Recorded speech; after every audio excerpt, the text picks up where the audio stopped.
Chapter 530 Chronicles. The nightmare appeared by the side of the long bronze table.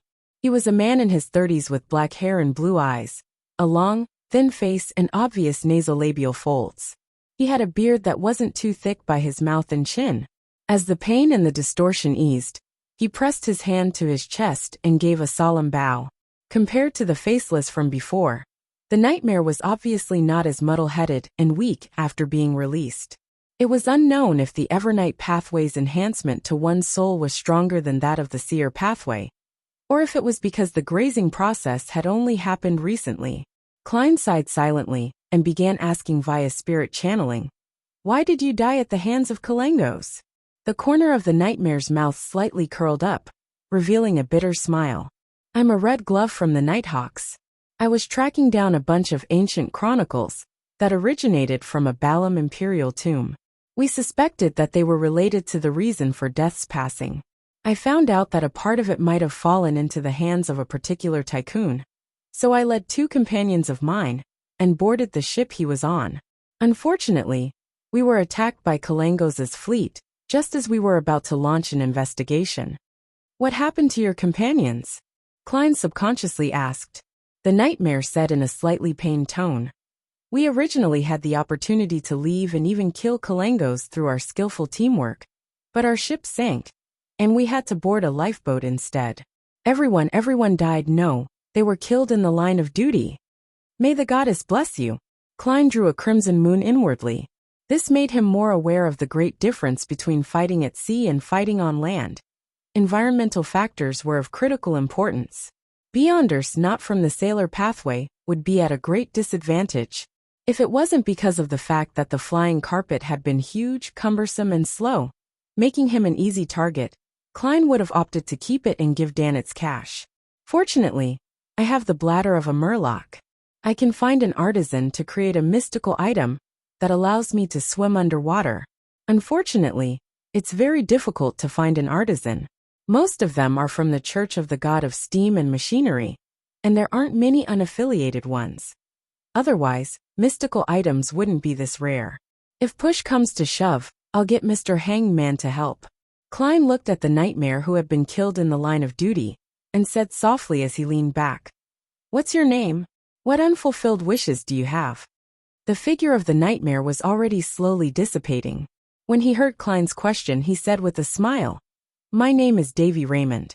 I lost my parents, wife, and siblings in a black magic incident, leaving me with only one daughter, Nilu. She was born in 1330, and is a very lovely girl. And I'm sorry to say that in order to investigate the truth over the black magic incident, I joined the Nighthawks and later became a red glove. I didn't manage to spend time with her, making her lose her father alongside her mother. Haha. I believe that the church will definitely give her my pension and secretly provide her a certain amount of help. I'm not worried about her life, but I only hope to see her enter the hall of marriage under the witness of the goddess, to have her own family, and not be lonely anymore. It's already the year 1350. She may already have a marriage partner." Klein sighed wistfully and said, "Time flies," Davy Raymond muttered in response. "Tell her that all the culprits have been punished, and that I died because of an accident.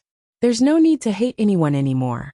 Tell her that Daddy loves her, and Daddy is very sorry." His figure became more and more transparent, and he was about to disappear. Klein closed his eyes and asked, "Where does she live?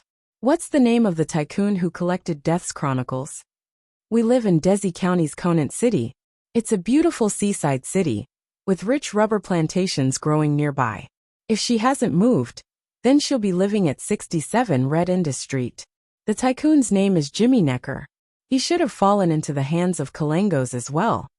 Before Davy Raymond finished speaking, his figure had already completely disappeared, leaving only a deep black gem-like object on the surface of his glove. Klein quietly watched this scene, and after a few seconds, he raised his right hand and tapped 4 times clockwise on his chest. He then said in a deep voice, "If there's a chance, I will visit your daughter and see how she's doing." In the palace, which looked like a giant's residence, the fog was endless, without any undulations, and was eternally unchanging. Klein put away Davy Raymond's beyonder characteristic, rubbed his forehead, and turned his attention back to Death's chronicles. The Death pathway and the Evernight pathway can be switched at high sequences. There's nothing odd about the church sending personnel to investigate the corresponding chronicles. I wonder if Jimmy Necker is dead or not. I'll need to find out. If he has already perished in a tragic case, and the thing has fallen in Kalangos' hands, that will require me to investigate from the pirates' side. Kalangos' crew now belongs to Vice Admiral Ailment Tracy. As it involves Death, it might be able to help Mr. Azek. Klein decided to check it out in passing himself, and if he encountered any difficulties, he could write directly to the powerhouse. After clearing his mind, he quickly returned to the real world and used the ritual to summon creeping hunger back. After everything was done, and seeing that it was already getting late, he gave up on the idea of trying to catch up on his sleep. He decided to summarize the experiences and lessons from last night's operation. The biggest lesson for Klein was that he had overestimated the patience of the mandated punishers. He had originally hoped that, even if there had been an accident in the beginning, the mandated punishers would have been able to restrain him and wait for the real target, the real protagonist, Steel Mavedi, to appear. When that happened, they would have definitely used the sealed artifact, which can pull many people into a dream, restraining all the unaffiliated Beyonders who had involved themselves in the Blitz. As for me, due to my uniqueness, I would be able to detect that I'm asleep and be able to forcibly escape. Then, I could have dealt with Steel Mavedi and his helpers in a composed manner, completing an achievement of an instant kill, and also bring 2 corpses along with me.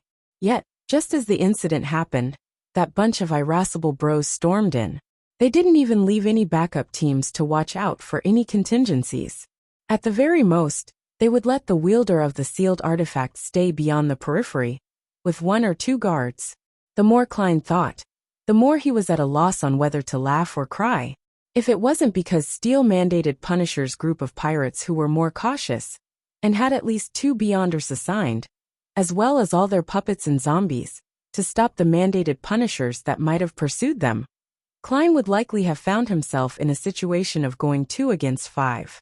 If that had happened, he would have chosen to give up and directly engage in a strategic shift. What made Klein most satisfied was that he had done a pretty good job of making specific preparations. This was the professional habit of a magician, because he had long known from Miss Sharon and Merrick about the traits of the first 5 sequences of the mutant pathway. Klein was well aware that Steel Mavedi, who had gone through the lunatic phase, could use irrational factors to resist any Beyonder disruption and influence on his mind. He had very strong resistance in this aspect. Therefore, he gave up the thought of using Psychiatrist's Dragon Might and Frenzy, as well as Nightmare, which was clearly weaker than the mandated Punisher's sealed artifact, and he instead focused on the Interrogator's Psychic Piercing and the Priest of Light's Purification powers. Psychic Piercing wasn't a Beyonder power that disrupted one's thoughts and affected one's soul, but a means to directly attack the spirit body. In essence, the other effect acted on one's body of heart and mind, and targeted the soul body. There was a clear difference between the two. If any part of that combo failed to chain in any way, Steel Mavedi would have been able to recover, making it impossible for me to kill him quickly. And in that environment, that would spell failure. Yes, I've also used the pathway's trait of losing themselves to their desires, making it easy to grasp their emotions. I believed that once they suffered a psychic attack, there would be a high chance of them counterattacking in madness, without any consideration of anything else. In fact, the safest way of dealing with a zombie is to set up matchsticks or have Danitz. I'll use Flaming Jump and Light of Holiness, kiting Mavedi. It'll make him want to battle, but be completely unable to reach his opponent. He wouldn't escape even if he wanted to. Just send a fireball, and I'll catch up to him. Unfortunately, it's a waste of time, and the situation didn't allow for it. Klein sighed, took out his pocket watch, snapped it open and checked the time. Seeing that it was almost 9 o'clock in the morning, he turned the handle of the door and walked out of the bedroom. At this moment, Danitz was lying in a reclining chair, producing snores that sounded like a steam engine was operating in the room. He was quite alert, opening his eyes and sitting up as soon as Klein came out. "Are you going out?" Danitz asked when he saw Gehrman Sparrow take off his hat from the coat rack. Yes. Klein maintained his persona, and didn't explain that he was attempting to act by helping someone confess. What about me? Steele Mavady and his men are almost all dead, so I don't have to worry about that anymore. Even if the newspaper doesn't publish the news, I can spread it myself. There were idle pirates and adventurers who will use it as a material for bragging, spreading the matter to the sea, and would end up informing Captain. That bunch of dogs hit can't do a thing aside from drink and brag. But even so, they still have their uses. Danitz thought for a moment. Then he asked while secretly feeling a sense of fear. Mr. Sparrow, can I leave now? Klein revealed a faint smile. You have always been free. That's right. I wasn't caught by him this time. I was just looking for help. I have always been free. Danitz was stunned for a moment. Then he was delighted. But right at that moment, he heard Gehrman Sparrow's voice lightly fleeting towards him. But that ends now. Ah, what? Danitz looked confused. It took him no less than 3 seconds to understand what Gehrman Sparrow meant. He had been captured again. Why? Danitz asked angrily and aggrieved. Klein put on his hat and said in a low voice, I want to meet your captain. Danitz widened his eyes, stood up abruptly and shouted out, What do you want? This fellow is a little too agitated. Klein replied calmly, I have some things to ask her. Chapter 531. Great acting. He has some things to ask Captain? Danitz frowned as he watched Gehrman Sparrow leave the room, unsure what his real motive was. What is this fellow really after? Money, riches? But he had the time to take away the heads of Steele Mavady and Blood Brambles Hendry to exchange for nearly £10,000 in bounty rewards. Yes, even after paying any commissions, it would still be £7,000 to £8,000. Yet he didn't do so. Moreover, he generously shared the spoils of war with me. This is very contradictory. When he first heard that I was blazing, his first reaction was to call me a £3,000 bounty. In Captain's words, this isn't scientific. Why would he deliberately give up the bounty? Unless he has a better way to claim it safely. Or he had specially left it for someone. Yes, he had been prepared for the appearance of the mandated punishers. He has his own connections and information channels. This way, everything can be explained. There's also the possible existence of the demigod that killed Kalengos. There's a powerful and secretive organization behind Gehrman Sparrow. Shocked by his own conjecture, Danitz instinctively tried to use his body language to express his feelings. But he forgot that his left arm was still fractured. He immediately grimaced in pain. This made him feel even more terrified. He didn't want his captain to meet such a dangerous and crazy fellow. He even suspected that Gehrman Sparrow's real motive was his captain's £26,000 bounty. In a duel, that lunatic might not necessarily win against Captain. And there's still the first mate, second mate, third mate, and a few bosuns. But he has a terrifying organization backing him. You want to hurt Captain? Over my dead body. Danitz puffed out his chest, raised his neck, and was filled with a stirring sense of self-sacrifice. He ran a hand through his hair, gave a long grunt, and said to himself, I'll make further observations. Perhaps Gehrman Sparrow really only has questions that he wants answered. Subconsciously, he looked around and found both the flying carpet and the shadow cloak. They weren't missing. In other words, Gehrman Sparrow left the things that belong to me behind. Isn't he afraid that I'll take the opportunity to escape? Or did he steal my hair that makes it easy for divination?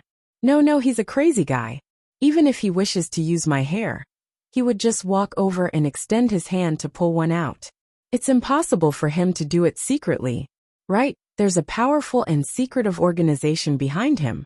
Perhaps, at this moment, there are people from that organization secretly monitoring me. They're waiting for me to leave, waiting for me to seek out Captain. How insidious. Gehrman Sparrow must have gone out on purpose. Danitz felt that he had grasped the truth of the matter, thanks to his experience and wisdom. He paced back and forth before sitting back in the reclining chair. He then thought with a silent, mocking smile, I'm not leaving. I want to see what you can do. I will not bring danger to Captain. 3:15 in the afternoon, Simeem Island. This island was also a part of the Rorstad archipelago, but it was the furthest from the City of Generosity biome. It took nearly 5 hours on a liner to reach it. On the way, Klein bought a suit with local characteristics and a small suitcase to replace the clothes he changed out of, for a total of 14 soldi. They weren't even worth £1. It's really cheap. It's just change compared to a complete suit. Wearing pantaloons, a thick brown jacket, and a light brown cap, Klein disembarked from the liner with a native face that didn't stand out, and he entered some of the old ports on Simeem Island.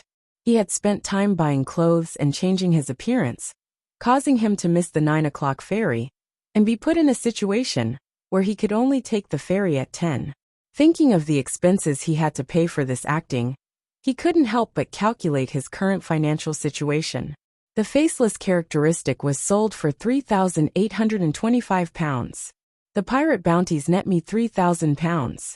Although I haven't received the £6,825, I can basically include it into my budget, as long as Mr. Hanged Man doesn't get exposed. The leftover cash from Donna and company's gratuity add up to £255 in bits and pieces. I found £26, 11 soldi, and 8 pence from Steel Mavati's body. Yes, there's still the 5 gold coins as reserves.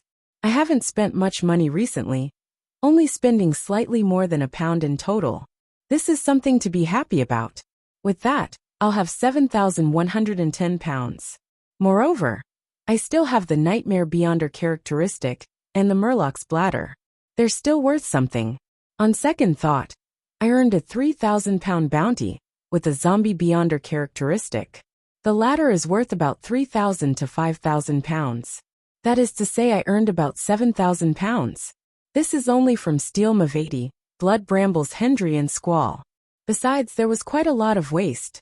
Indeed, hunting pirates is quite a good job.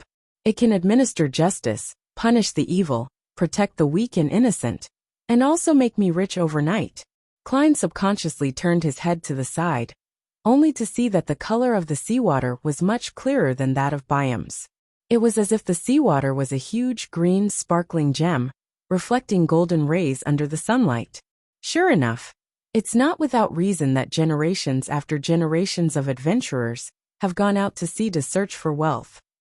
Even if I deduct the remnant spirituality of ancient wraiths, eyes from a 6-winged gargoyle, spring water from Sonia Island's golden spring, and other supplementary ingredients of a Nimblewright master, the money I have left will be enough to allow me to buy a decent manor here, in Desi Bay, in the southern continent's colonies, and in the non-metropolitan areas.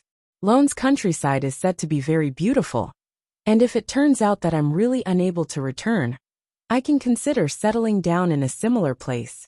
Yes, I still have a 10% stake in the Backlund Bike Company, and my future returns won't be low. With confidence, Klein straightened his back and thought about the future. After letting his thoughts wander, Klein began to think about the more realistic question, which was whether he should sell the Nightmare Beyonder characteristic, find an opportunity to return it to the Church of Evernight, or create a mystical item with it through an artisan. It depends on the situation.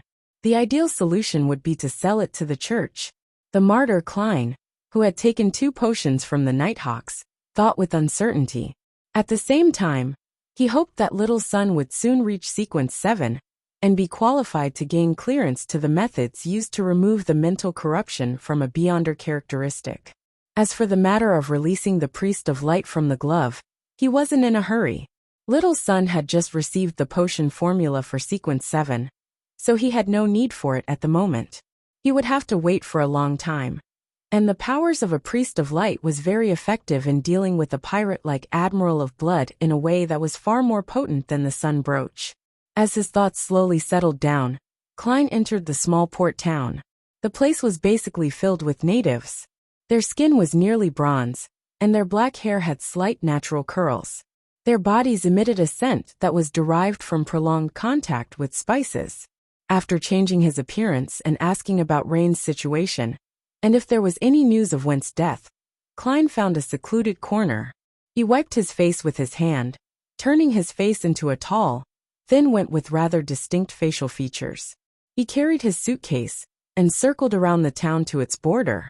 It was then that he saw the winery run by Rain's family, the girl with flaxen-colored hair, could no longer be called a young girl. She had obviously matured a lot compared to what went remembered. She was sweeping the entrance, and there was no one around. Phew. Klein took a deep breath and slowly let it out, feeling as though he was placed in a very difficult position. As a powerful keyboard warrior, he knew about theories like method acting and experimental acting, but he lacked further understanding. He could only try to guess at one's mood and performance in this kind of scenario. Finally, he closed his eyes and walked over. Rain looked up when she heard footsteps, finally identifying the visitor. She opened her mouth slightly and let out a half-surprised exclamation before saying with a straight face, "Why are you suddenly back?" "Remember, you're just acting." Klein revealed a smile. "I came to bid you farewell." He spoke in a local dialect, with a somewhat nondescript Biam accent. The language of the Rorstad archipelago was also derived from ancient Fasak, and belonged to another variant. As a half-historian, Klein was able to master it easily, and it only took him a short time to master it. "Farewell?" Rain asked, slightly surprised. Klein turned his head, looked to the side and smiled. "I'm going to chase after a treasure trove, and I don't know when I'll be able to come back. When the time comes, I'll appear with a great deal of money. I'll buy a manor in the suburbs, plant some rubber trees, set up a vineyard, have my own mill, wine cellar, blacksmith shop, and let the air be filled with the scent of all kinds of spices. Then, I'll buy a few slaves and hire some servants just like those masters. Haha, but I'll still be short of one thing." He overcame his goosebumps that were about to form on his skin, and he turned to look Rain in the eye. "I still lack a wife and a mistress for the manor. Rain, I like you. I wish to marry you. The reason I said it out loud today isn't to get an answer, but because I'm afraid that I would never have the chance to tell you again." After listening quietly, Rain suddenly scolded angrily. "You're a coward." "Ah, this reaction isn't right." Klein deliberately revealed a surprised expression. Rain suppressed her voice and said, 3 years ago, 3 freaking years ago, I was already prepared to head to Biam with you. Yet, you didn't say anything in the end. You coward. You chicken. What's the use of telling me now? You're going to see soon, and you may never come back." The more she spoke, the more agitated she became. "You've said it out loud and become happy. You have no regrets, but what about me? I'll have to constantly think about you returning, and live on in pain? You selfish bastard." She waved the broom in her hand and swung it towards Went. Klein knew that the real Went would have hit the broom away, hug the girl, and tell her that he wasn't going out to sea again. But he couldn't do the same. He had to pretend to be chased away pathetically, running all the way to a nearby alley. There, he hit his head against the wall while silently cursing himself. It was too fucking awkward. This is too fucking awkward. Rain went back to the door, picked up a broom and crouched down. Her face was ashen. It was unknown what she was thinking about. Vaguely, she heard a sound, and she fell asleep. After using the charm, Klein turned around and nudged Rain, who was sitting on the ground while leaning against the wall. Then he quickly left the area, hiding in the distance to peep at the results. Rain quickly woke up and realized that she had fallen asleep without knowing it. Everything that had happened just now appeared like a dream. She remained sitting there, motionless for quite a while. Suddenly, she lowered her head and let out a sharp curse that seemed to come from the depths of her throat. "Went, you selfish bastard." Sigh. Klein, who felt a tiny sensation of digesting his potion, sighed, changed his appearance and left the place. He would have to spend the night on Saimim Island, as there were no liners headed for Biam until the morning. Chapter 532. Lord Caucasian. After changing his face and turning into one of the 2 main streets, Klein went straight to the green mailbox and took out a letter he had prepared long ago from his pocket.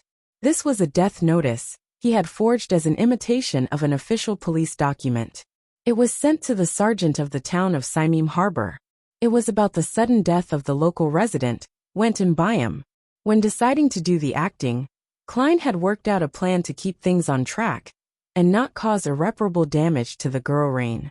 His plan was to use the slumber charm to camouflage the real acting as a dream. This way, if Rain had no love for Went, he expected her to directly reject his confession. After hearing about the other party's death, She wouldn't feel any guilt, and at most some fear. In response to this, she could effectively be placated by going to church to pray and confess. If Rain also went and responded to the confession, then the dream would give Klein a chance to extricate himself from the situation. The notification of Went's death would kill Rain's expectations, and it wouldn't have too negative an impact on her future life. But even so, it's still a bit cruel.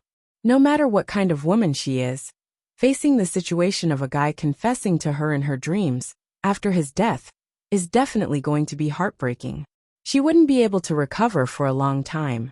Well, if I didn't do anything, and when the news of Went's death reaches her, Rain would definitely feel very sad, even if it might not be that serious.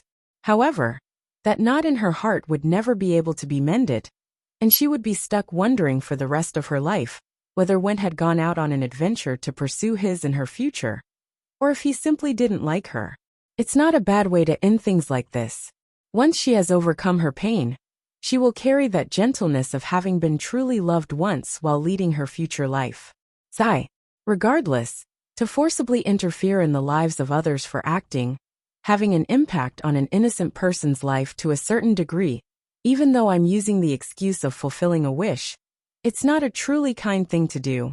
Just like Roselle said, the further one proceeds in the Beyonder pathway, the more twisted and evil it feels.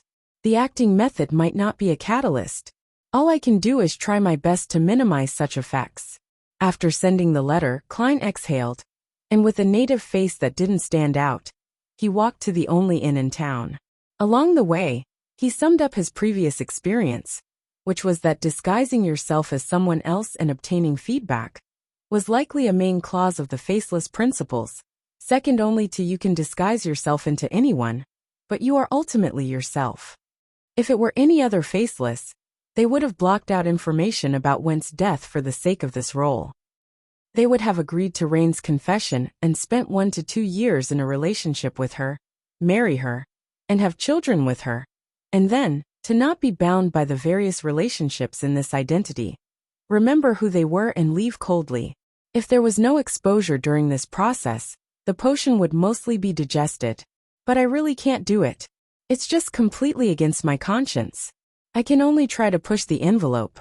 Klein sighed, inexplicably afraid. He shook his head and thought in a silent, self-deprecating manner. Beyonders not only have to constantly fight against threats and madness, but also fight against all kinds of evil thoughts, as well as the corruption that pulls one down and can cause one to fall if they aren't careful. Even so, at the end of the day, one might still be corrupted by the abyss, becoming a monster that one swears to get rid of. Suppressing his thoughts, Klein stepped into the inn and said to the boss behind the counter, "An ordinary room." The thin boss looked up and gave a glance, saying, "A valid ID certificate. How can a face I just came up with have one?" Klein smiled in embarrassment. "I forgot to bring it." "Then you cannot stay here. This is the rule of our town." The boss once again lowered his head and calculated his income and expenditure for the day. Klein took out a solely note and pushed it over as if nothing had happened. The boss's eyes suddenly widened. No, put it away. I don't want to be locked up by the sergeant." Get out, you dirty bastard with no proof of identity." Klein was thrown out of the inn in shock, unable to believe that the omnipotent entity, known as money, had just lost its power. After a few seconds of silence, he turned into an empty alleyway, turning back into Gehrman Sparrow with stark facial features.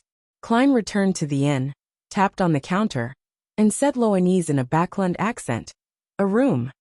The boss looked up, and immediately put down the things in his hand. He then stood up and nodded with a smile. Okay. Do you need a room with a view of the sea, or something quieter?"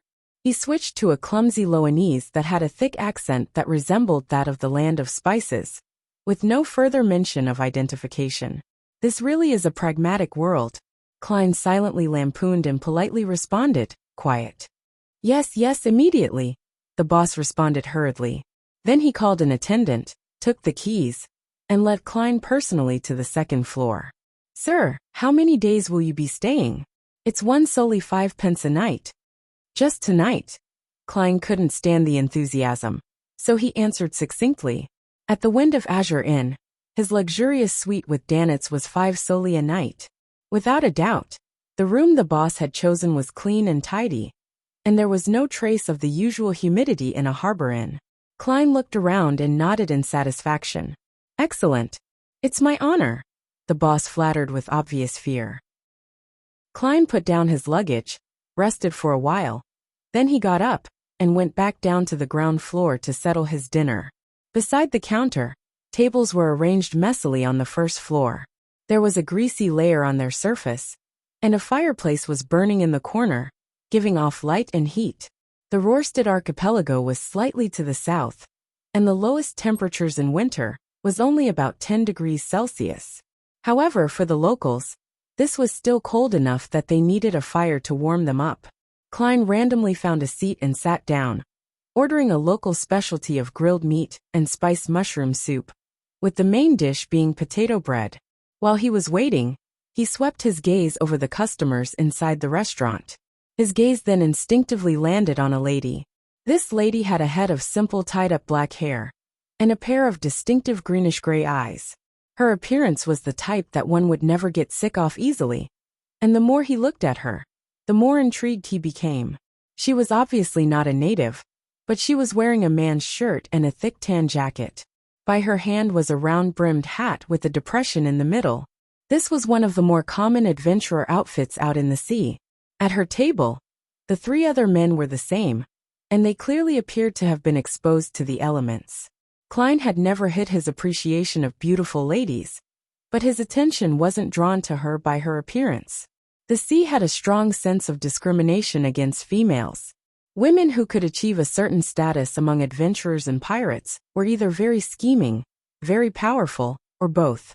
They were people that one needed to be cautious and wary about. Their boots have some fresh mud on them. Did they just come back from the forest? Haha, they really are adventurers. Klein made a preliminary judgment based on some clues. If these 4 adventurers came by ferry from Byam, even if they had previously stepped on sewage or mud, the traces would have already dried up. Furthermore, as the town hadn't rained in the past 2 days, overall, the roads were quite clean with only some dust. Eliminating the 2 possibilities, it could only be explained that they had returned from a trip to the woods on the outskirts of the town. Klein had heard that many adventurers went deep into the primitive forests of the colonial islands in search of abandoned, forgotten pagan temples or altars, which often contained gold and jewels of ancient worship, but were later buried for various reasons in a place that no one knew of. In the bars of the islands, there was no shortage of legends that someone had managed to make a fortune overnight on an adventure into the woods. There might be evil spirits lingering in those places. It would be better to hunt pirates, or for one to at least acquire the relevant information in advance. Klein retracted his eyes and concentrated on waiting for the food. The 7 churches classified the various gods believed by the colony's primitive faiths as evil spirits, but Klein believed that some of them were natural spirits. After a while, the specialty grilled meat was served. It had been sliced into many smaller pieces and strung onto a wooden stick. The surface was smeared with a reddish-brown sauce. The fragrance was rich, and the color was alluring. It looks a little like the kebabs from my previous life. In Lone, they're usually roasted as huge chunks of meat. Only after the meat is roasted would the chef slice up the meat. The method used here makes the flavors infuse the meat better. Klein picked up the wooden stick and bit down on a piece of meat. He felt the meat's juice slightly overflow, and there was a hint of sweetness in the salty fragrance. It's my type. He nodded in satisfaction. Klein enjoyed the meal and even tasted the local Gurney sap, a special beverage, like lemonade with sugar and milk. He went back to his room. Because he had been hunting the night before, he hadn't slept at all. He washed up early, put out the fireplace, and got into bed. Sleeping too early meant one problem. He would wake up in the middle of the night to pee. Klein's dream was interrupted. He opened his eyes and slowly accumulated the courage to lift his quilt.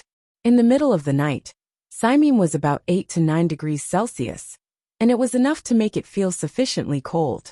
After lying still for a while, Klein stretched out his arm and silently withdrew it. He contemplated for a few seconds before reaching out his hand again and picking up the sun brooch from his bedside table. although it only provided the feeling of a hot summer on a spiritual level, and it didn't produce any actual heat. It could at least deceive himself into thinking that it wasn't cold. Klein got out of bed and headed for the washroom. He narrowed his eyes to ease the pressure on his lower abdomen. When he was done, he pulled up his pants and was about to wash his hands when his spiritual perception was triggered.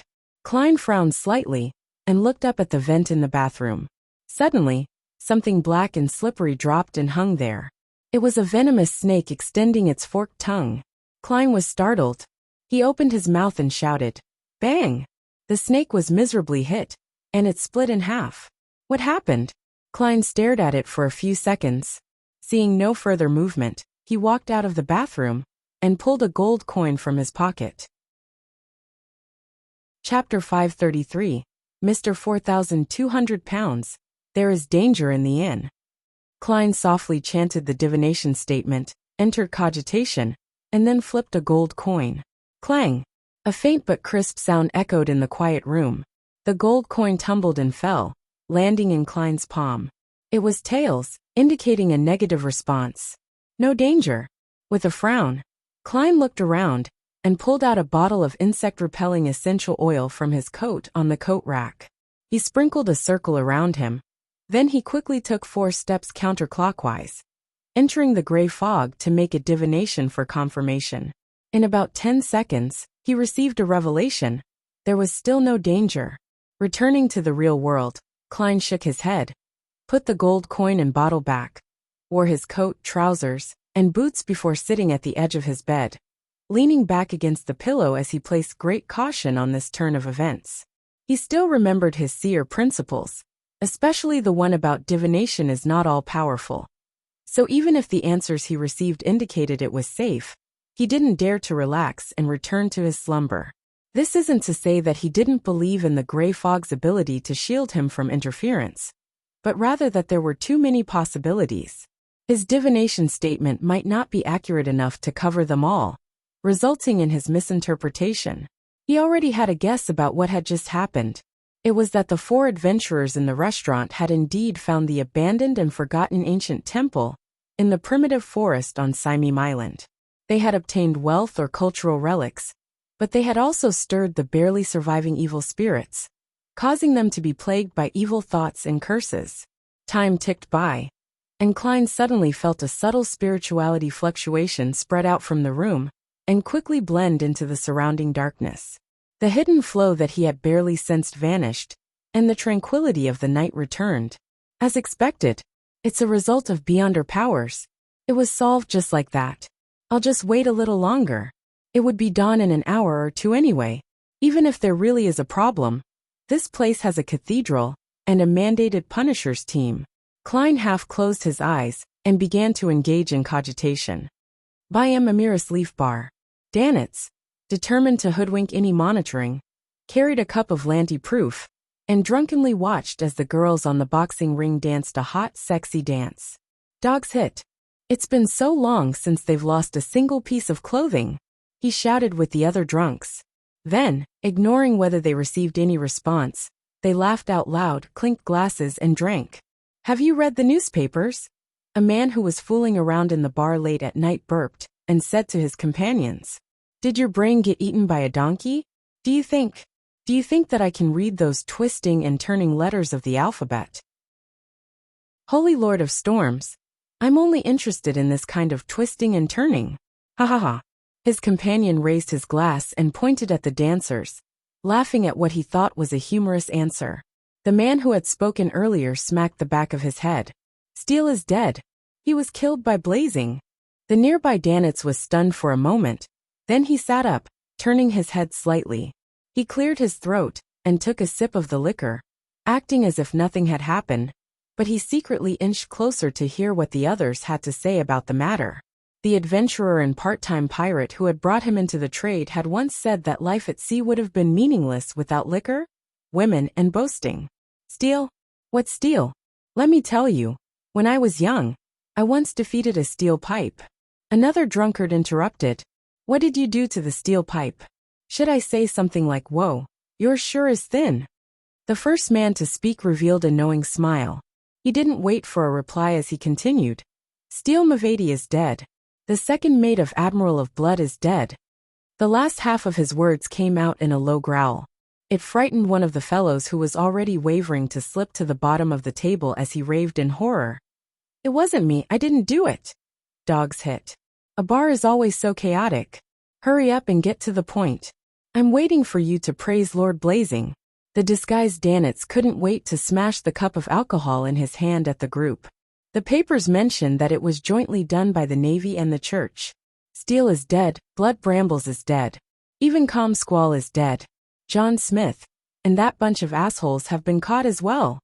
A drunk who was still a little lucid came over and joined in on the conversation. No. That's not the truth. The man who raised the topic first shook his head with a smile. I have a friend working at the news agency. He told me that he has verifiable intel that cannot be published. The Navy and the Church were only used. The true murderer is Blazing Danitz and a mysterious, experienced and powerful adventurer, a bounty hunter. Impossible. There's absolutely no way Blazing Danitz can defeat Steele. Even if it's a sneak attack, there's no way he can finish Steele. A few drinkers shared similar viewpoints. The crux is that powerful adventurer. I suspect he's an adventurer, nearing the rank of a pirate admiral. The man who had started the conversation emphasized. I've no idea how Danitz got to know that guy. He contributed in the matter. Apparently, Blood Brambles was finished off by him. Didn't you notice? Blazing's bounty has increased to 4,200 pounds. That's right. Really, Blazing sure isn't simple. What a fierce pirate, no, a great pirate. Great pirates. I really couldn't tell the last time I drank with him. Pooey. You son of a bitch, when did I ever drink with you? I don't even know you. Amidst the exclamations, Danitz thought in delight. 4,200 pounds. If those fellows were to know, they would definitely get up at night to wipe the deck in envy. Ha ha ha. I can now be said to be the strongest bosun on the Golden Dream. At this moment, Danitz wished he could fly back to the ship and drink and brag with fellows like Iron Skin and Barrel, telling them all about the thrilling events in Bancy Harbor. How he had defeated the fallen bishop. How he had cleverly escaped from the ambush of Steele and the others. How he had set up a trap to finish off all his enemies. And how he would never be able to play the card game of life ever again. Unfortunately, for the sake of Captain, I still have to continue to be the servant of Gehrman Sparrow, that madman. Sigh. I'm already a great 4,200-pound pirate. Danitz sighed, allowing himself to continue to be paralyzed by the alcohol. As the Storm Cathedral's bells rang, the orange sun rose in the sky. The surroundings were still so quiet that only the sound of water could be heard.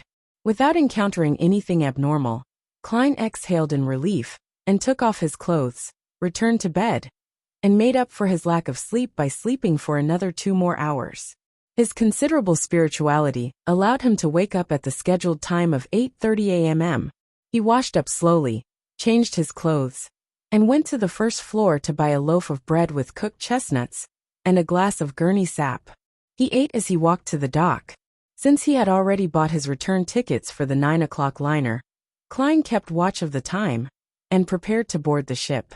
At that moment, he saw the lady with the greenish-gray eyes, as well as the 3 male adventurers from her team. They were buying tickets at the ticket office.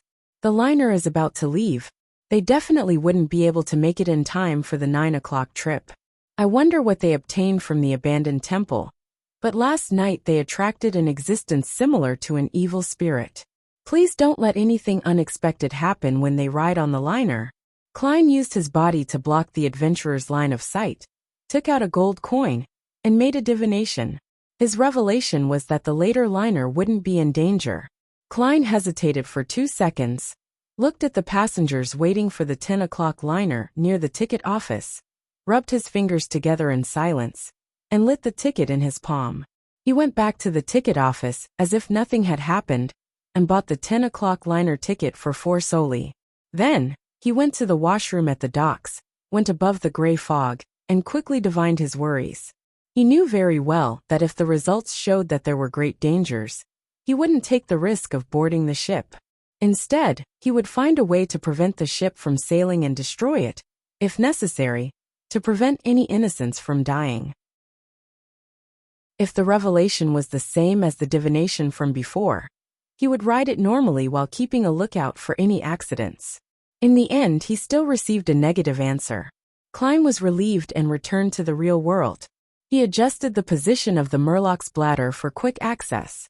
If an accident really happened, this beyonder ingredient would become quite important in the vast ocean.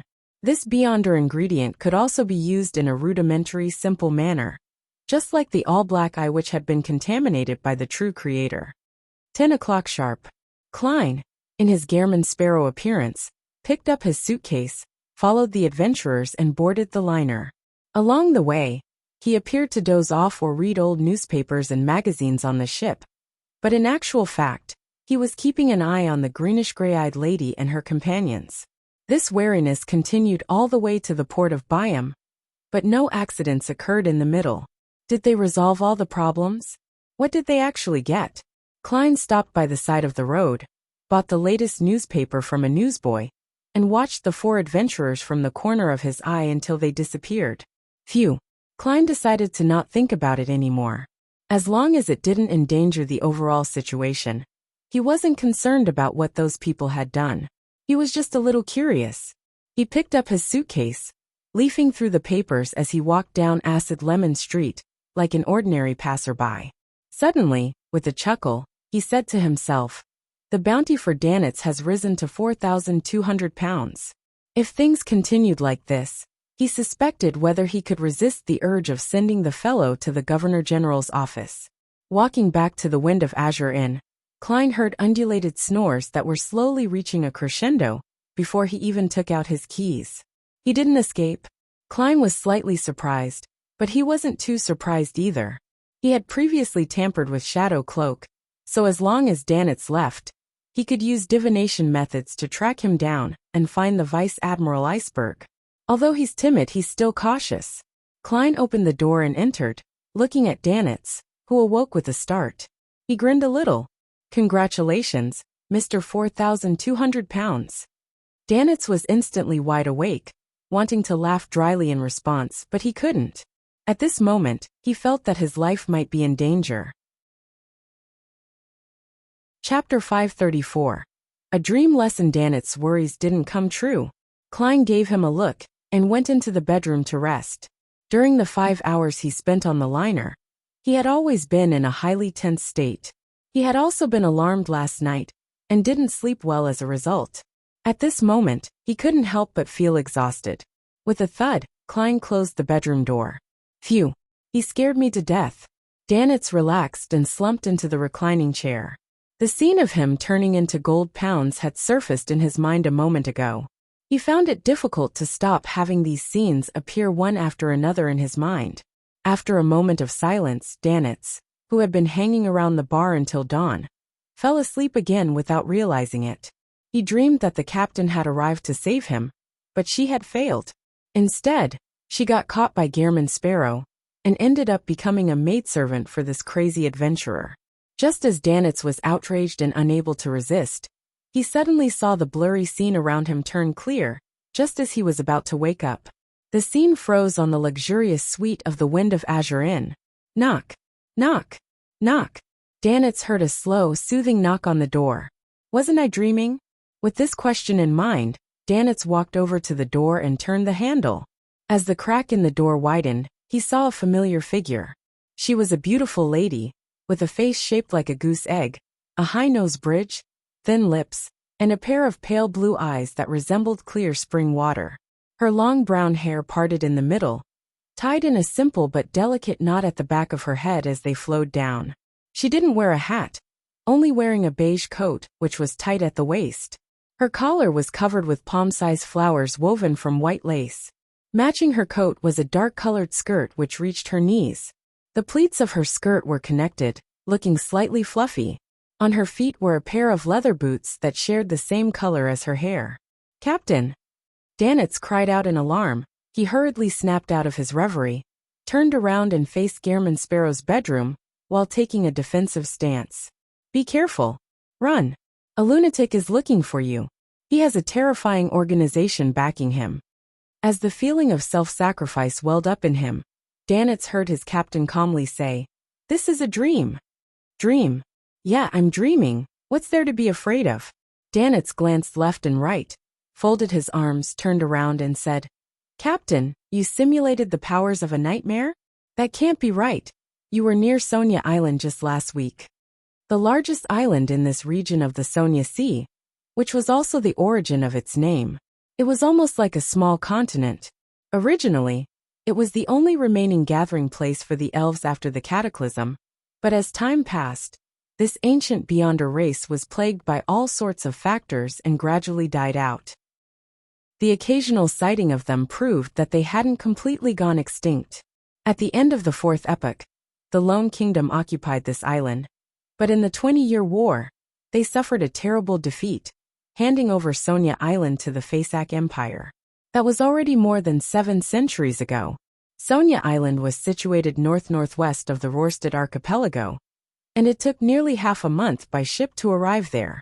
Vice Admiral Iceberg Edwina Edwards was still in the vicinity of Sonia Island last week, so it was impossible to reach Byam within a week, unless she could fly, or use the spirit world to travel. The beautiful lady whom Danitz addressed as Captain nodded. "We have just entered the Rorstad seas, still 1,000 nautical miles away from Byam.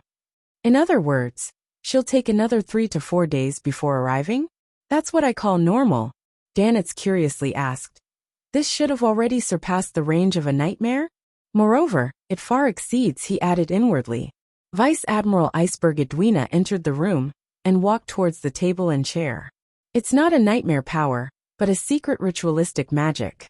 It uses an item left behind on the ship to enter the dream of someone very far away." Listening to the captain's meticulous explanation, Danitz instantly felt as if he had returned to the Golden Dream and was beginning his lesson. "I've never heard of such ritualistic magic before."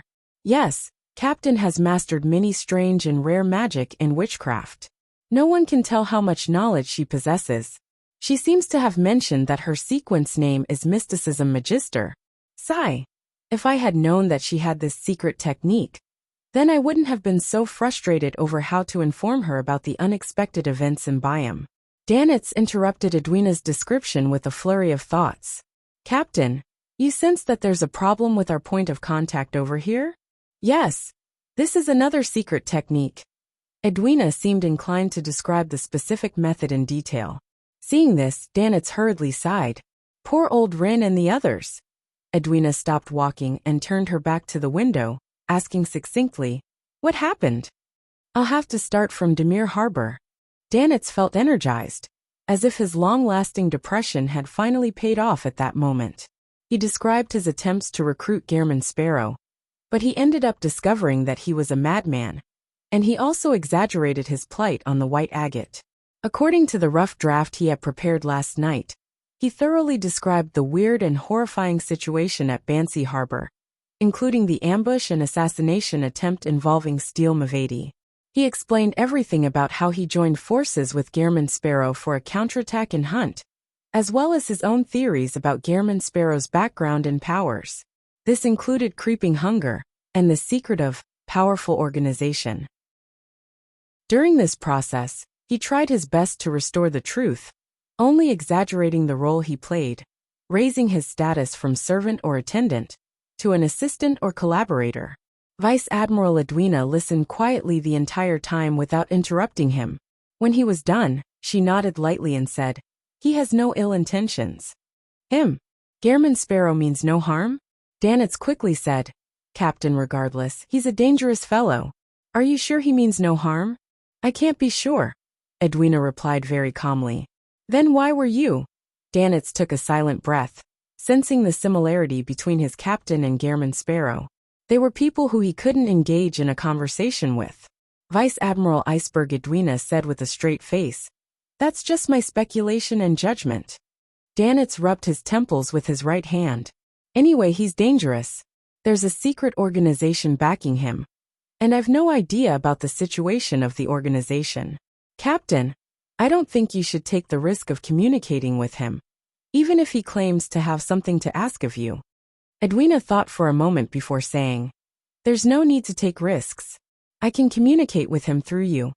Danitz first heaved a sigh of relief before asking both curiously and expectantly, Captain, how will that work? Or should I say, what do I need to do? Edwina raised her right hand, revealing a stand and a blackboard in her dream.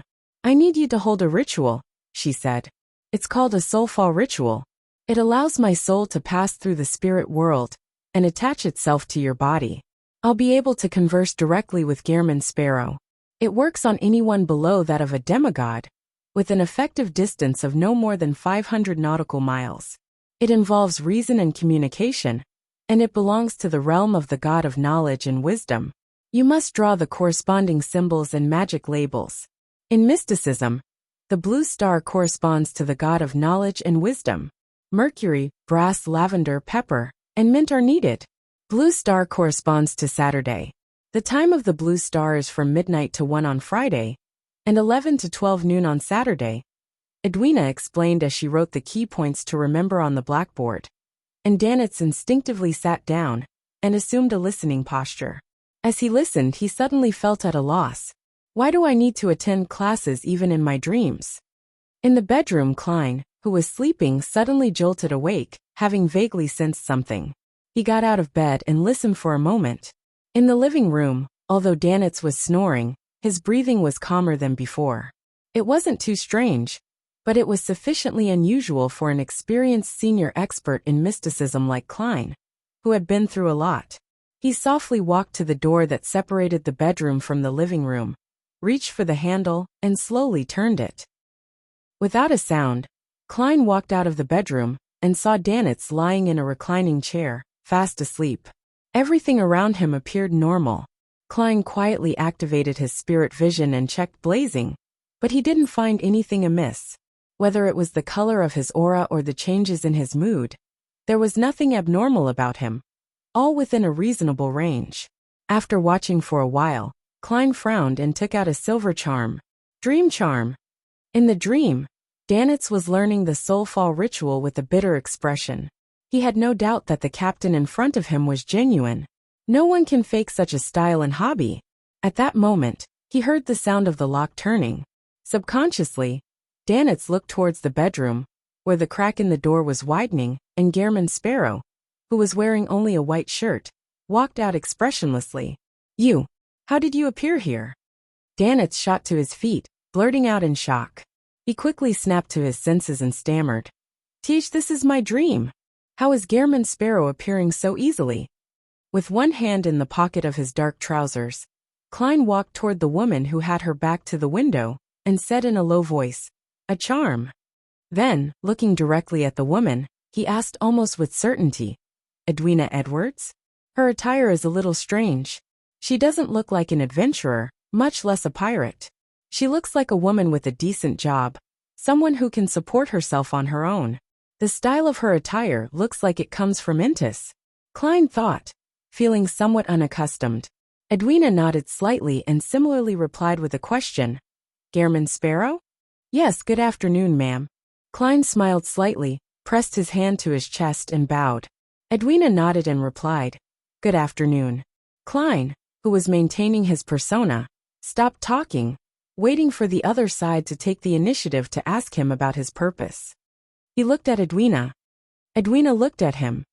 There was a sudden silence in the dream for several minutes. From time to time, Danitz looked to the right and to the left, having a baffling feeling that perhaps all of this might really be a dream. Chapter 535. Fond of teaching, unable to tolerate the situation, Danitz decided to do something about the situation. He coughed twice and faced Vice Admiral Iceberg Edwina Edwards and said, Captain, Mr. Gehrman Sparrow has some questions for you. Phew. Klein let out a sigh of relief. If this stare-down continued, he felt as though his persona would collapse. Edwina gently nodded her head, looked at Klein and said, Mr. Sparrow, have you received education? What kind of question is this? Klein's expression didn't change as he indifferently replied, University graduate. Ah. Danitz looked at Gehrman Sparrow in surprise, unable to believe the fact that this crazy adventurer and bounty hunter had actually gone to university and even graduated. He had no way of putting a university, a hallmark of wisdom, with that of Gehrman Sparrow together. Unless it's some Hunter University, or Killer Academy, or a university that exists only in the fantasies of madmen and psychopaths. Danitz couldn't help but lampoon silently. Edwina didn't seem surprised. She continued to ask, "What languages have you mastered?" Klein resisted the urge to frown and said, "Jotun, Elvish, Dragonese, Ancient Hermes, Ancient Fasak, Loanese." Edwina responded tersely. "Do you understand the other domains in mysticism?" Feeling adrift for a moment, Klein felt like he had returned to his previous life's elementary school days. Due to his age handicap, he had been asked a series of questions by a teacher, such as how many Chinese characters he had mastered, if he had mastered the 4 arithmetic operations, whether he knew the English alphabet, and how many Tang Dynasty poems he could recite. "Calm down. You're Gehrman Sparrow now," Klein once again said without emotion. "Adept." Edwina thought for 2 seconds, and then explained in an unhurried manner, "I have to combine your standard of knowledge with how I would answer the questions, so that you can understand the answers more easily." Klein was surprised to find that the beautiful lady in front of him was nothing like an adventurer acting as a part-time pirate. She was basically a teacher with a cold expression, but a kind and patient attitude. He calmed down after thinking about the vampire that headed for the Church of Mother Earth daily. "This is the first pirate admiral I'm officially meeting. She's indeed unique." Klein secretly sighed and said, "First question, where do beyonder creatures appear at sea? The commonly seen ones." He didn't directly ask about mermaids, as he didn't want her to see through his real purpose, which would lead to unnecessary accidents. Edwina thought for a moment, and then wiped the soulfall ritual off the blackboard. She then wrote and drew, "Set off from Sonia Island. Sail 1,200 nautical miles in this direction, and you'll enter the depths of the sea which humans have never explored. There is a Naga tribe active there. They've been working hard to find the underwater city, which is rumored to have a powerful demon sealed within. That's the entity of their faith." Edwina spoke in detail, partly from her own efforts to find the treasure itself, and partly from the knowledge and rumors she had exchanged. It took her a while to finish the general story, but to Klein's dismay, there were no mermaids anywhere except in the eastern waters of the Gargas archipelago. He quickly calmed his mood and said, "Second question, do you know how to remove the mental corruption from a beyonder characteristic?" He didn't hide the fact that he knew about beyonder characteristics. Edwina's eyes flickered for the first time, as though she had a new understanding of Gehrman Sparrow. She shook her head. "I don't know. However, I once imagined that it's possible by borrowing the power of an external force and completely crushing the corrupted beyonder characteristic to reduce it to the smallest specks of light. This way, whether it's corrupted or cursed, they will scatter having lost their vessel. They would rapidly or slowly vanish. As for the shattered beyonder characteristic, it will gather bit by bit due to their particular traits, eventually taking form again. Unfortunately, only gods can do this. If you get the favor of any god, you can try to please them by offering enough sacrifices and pray for a response. The law of convergence of beyonder characteristics." In his mind, Klein filled in what Edwina had purposely left out. At the same time, he couldn't help but sigh. This Vice Admiral Iceberg, captain of the Golden Dream, was extremely knowledgeable in mysticism. She wasn't worse than him, someone who had read many of Roselle's diary entries and had experienced many things. It was said that Vice Admiral Iceberg can replicate or simulate the beyonder powers of her opponents when they use them in front of her.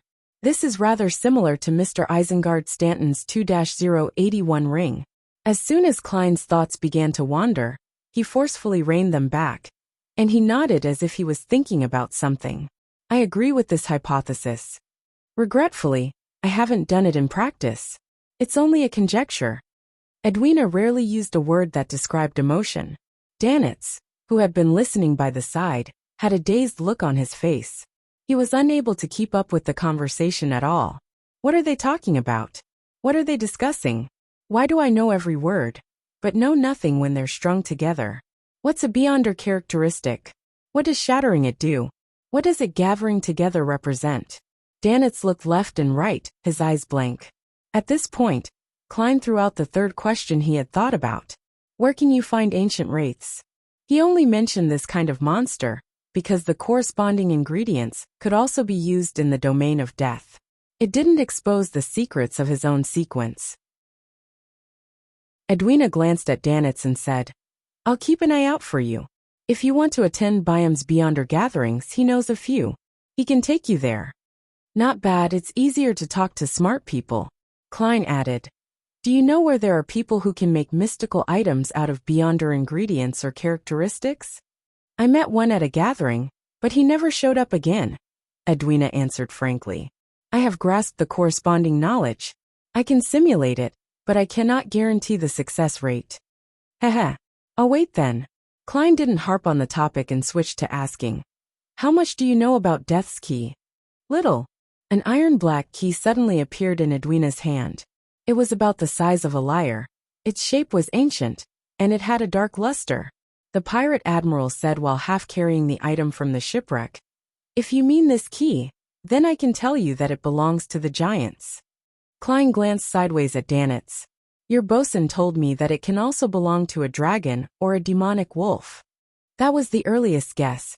I've recently found some historical documents, and with the help of the other items on the ship, I have a rudimentary idea. Edwina didn't show any agitation. She was filled with patience, but her expression remained cold.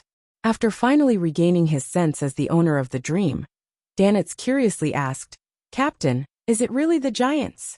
Yes. Edwina gave an affirmative answer. That batch of documents showed that there were still many giants active in the fourth epoch. Some of them had switched faiths to the god of combat, while the others were left scattered, becoming the hunting targets of the humans. One of the tribes built a ship and tried to find the lost giant king's court at sea, never to return.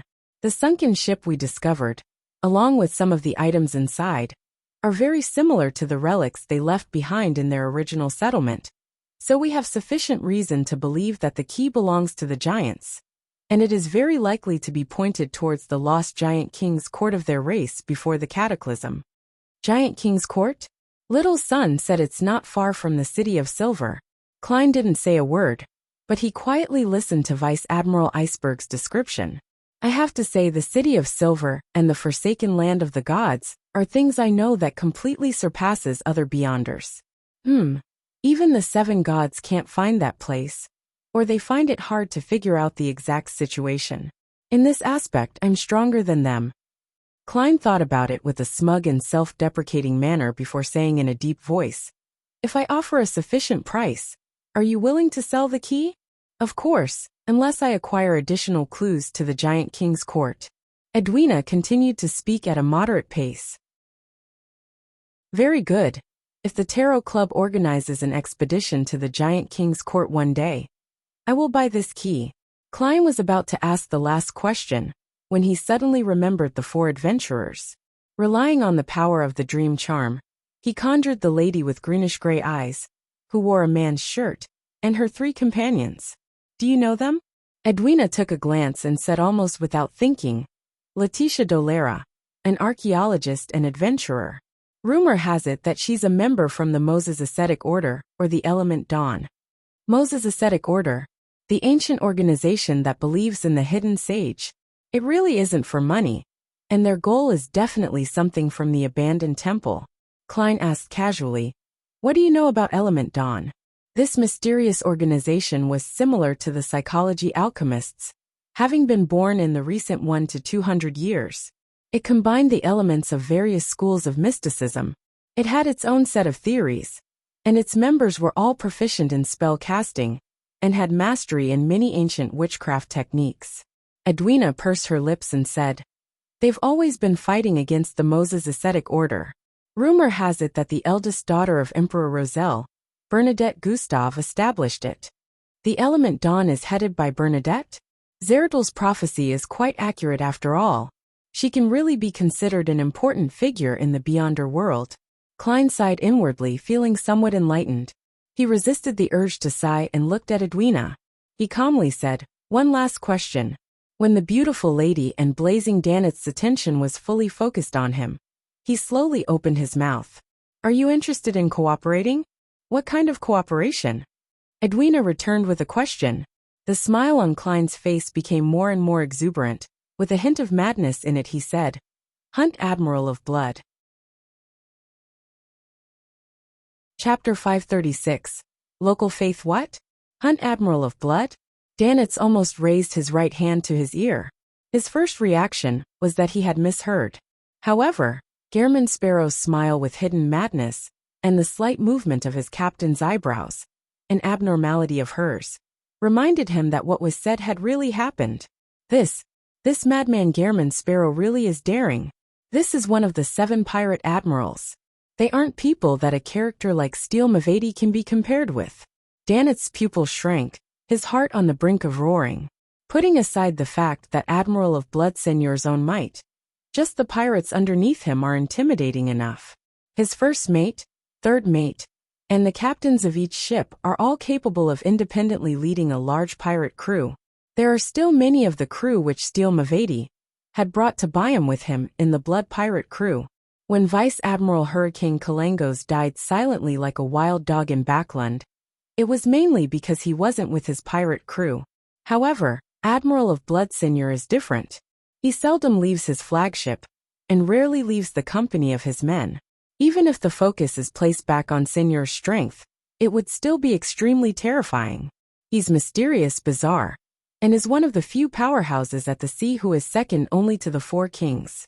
Even Captain might not dare to claim to be his superior. A madman's guts really does exceed my imagination. No, he doesn't know the meaning of fear at all. The death and replacement of a pirate admiral will definitely be a great shock to the 5 seas. One thought after another flashed through Danitz's mind, but in the end, he strangely calmed down. It was because he recalled that Gehrman Sparrow was a powerhouse at the level of the 7 admirals, and there might be a hidden terrifying organization backing him. Edwina said after a few seconds of silence, Do you know of the Rose School of Thought? Not only do I know them, I've also killed their people and taken their mystical items. Wait a minute. Why do I have to describe myself as a bad guy? Klein converged his smile and said in an unperturbed manner, I've hunted their members. Edwina fell silent again. Next to her, Danitz once again had various thoughts. What are they talking about? What's the Rose School of Thought? Where am I? Whose dream is this? After a short moment of silence, Edwina said, After the huge battle with Vice Admiral Dusk's pirate crew, Seigneur's crew vanished. At present, no one knows where they are. One will have to wait patiently. Is this an agreement? Klein once again revealed a smile. I do not lack patience. How can I contact you? Edwina turned her head to look at Danitz. He knows how. Me. Soulfall ritual? Wait a minute, Captain. You mean I have to follow this madman, Gehrman Sparrow, during this period of time? No. Who knows when this fellow will go crazy? With a start, Danitz quickly opened his mouth and said, Captain, I've already left the Golden Dream for too long. I've missed too many lessons. I can't wait to return. He tried his hardest to show his sincerity in his eyes, filling them with the desire for knowledge. I believe we can switch to someone else like Iron Skin and Barrel. Before he finished his sentence, Edwina suddenly raised her right hand and pressed it against her ear. She looked slightly to the side and said without expression, What did you say? I couldn't hear it. Roselle's dream spell is reaching its limits. The pirate admiral's skirt fluttered slightly as she took a step back before her figure quickly turned faint, reducing into points of fragmented light. The rest of Danitz's words were left stuck in his throat. He stretched out his right hand in an attempt to grasp something, but he ended up weakly drooping down. Roselle's dream spell? The Emperor's presence in the field of mysticism is also quite formidable. The full name of the Vice Admiral Iceberg is Edwina Edwards. Edwards? Isn't this the surname of one of the Emperor's 4 horsemen of the apocalypse? A descendant? However, from the tone of Vice Admiral Iceberg, she isn't familiar with the eldest daughter of the Emperor Bernadette. They might not even know each other. Klein looked at Danitz, whose expression had completely collapsed, and let out a soft laugh. Perhaps one day I will call you Mr. 10,000 pounds. Danitz straightened his back in fright. Then he saw Gehrman Sparrow's figure disappear from his dream. If I were only sequence 7, and had a bounty of 7 or 8,000 pounds, then I would be targeted everywhere I go. Danitz stood rooted in his dream, his head hurting the more he thought about it. In the evening, Danitz looked at Gehrman Sparrow, who was dressed as a native. Today, we'll be visiting the location faction. We might be able to find some good things there. Haha, they have a great need for Beyonder ingredients, food and weapons. At this point, Danitz looked Gehrman Sparrow up and down. It was rare for him to find something that he was better than him at. He said with a smile, "Their area is filled with local people. There aren't even many people with mixed blood. If there's even the slightest signs of an abnormality in their clothing, you will be discovered. Your pantaloons and brown jacket are fine, but you can't wear a shirt inside. A real native wears Taraba shirts. They're similar to Sea Soul shirts, but they're either all blue or white. They don't wear caps, headscarves, or anything. Also, people like you who look obviously Loanese will encounter very serious discrimination and hostility there, just like a wolf that sneaks into a flock of sheep. You can't hide your existence at all." Before he could finish, he saw Gehrman Sparrow tilt his head and look at him. His deep facial features quickly turned soft. His fair skin was instantly stained with the color of bronze. In just a snap, he had become an undeniable native that didn't stand out in any way. After a few seconds of silence, Danitz laughed dryly as if nothing had happened. "Me too. I have to disguise myself." "Your disguise?" "Heh." Klein took off his cap and sat down. "What local faction?" "It actually trades Beyonder ingredients, food and weapons?" "Ahem. To put it simply, ahem, the Resistance." Danitz suddenly wasn't sure if Gehrman Sparrow had any connections with the lone officials. Klein was startled for a second. "Resistance?" Danitz smiled awkwardly and said, "People who clamor for independence and for natives to administer their local affairs. Their encampment is deep in the woods or at sea. They cooperate with many pirates and adventurers. Of course, the ones backing them are mainly people from Fasak and Intis. Often, there will be priests from the god of combat and the eternal blazing sun secretly coming over. Byam isn't that calm after all." After leaving the kingdom and coming to the sea, Klein finally understood what it meant by an international situation. This wasn't something that could be compared to reading about wars in East Balam from the papers. He nodded slightly and didn't object to visiting the local faction. After leaving the Wind of Azurin, Klein followed Danitz, whose face was painted black. They went through the streets, heading all the way southeast. Leaving the confines of the City of Generosity, they entered a zone filled with different architectural styles. The buildings here had raised floors, propped up by wooden pilings. There were 3 or 4-story buildings that had evolved from the Lone-style terrace houses. The roads that split from each other were narrow and dirty, with many stalls on either side. They sold all kinds of headgear, earrings, and accessories made of stone. They were mostly bright red or multicolored. "What a bunch of strange fellows. They especially like bright colors, just like those venomous snakes in the forest," Danitz whispered. "As someone from Intis, you aren't much better either. You advocate the color of gold, and advocate a sense of luxury and exquisiteness, just like a nouveau riche," Klein lampooned. They passed by a group of dark-skinned, skinny, and shriveled natives, entering the alleys which had clothes drying over their heads. The scene before their eyes suddenly opened up, revealing a small municipal square. On the square, a group of locals was gathered around the central pond. Some were kneeling, some were prostrating, some were mumbling, and some were singing softly.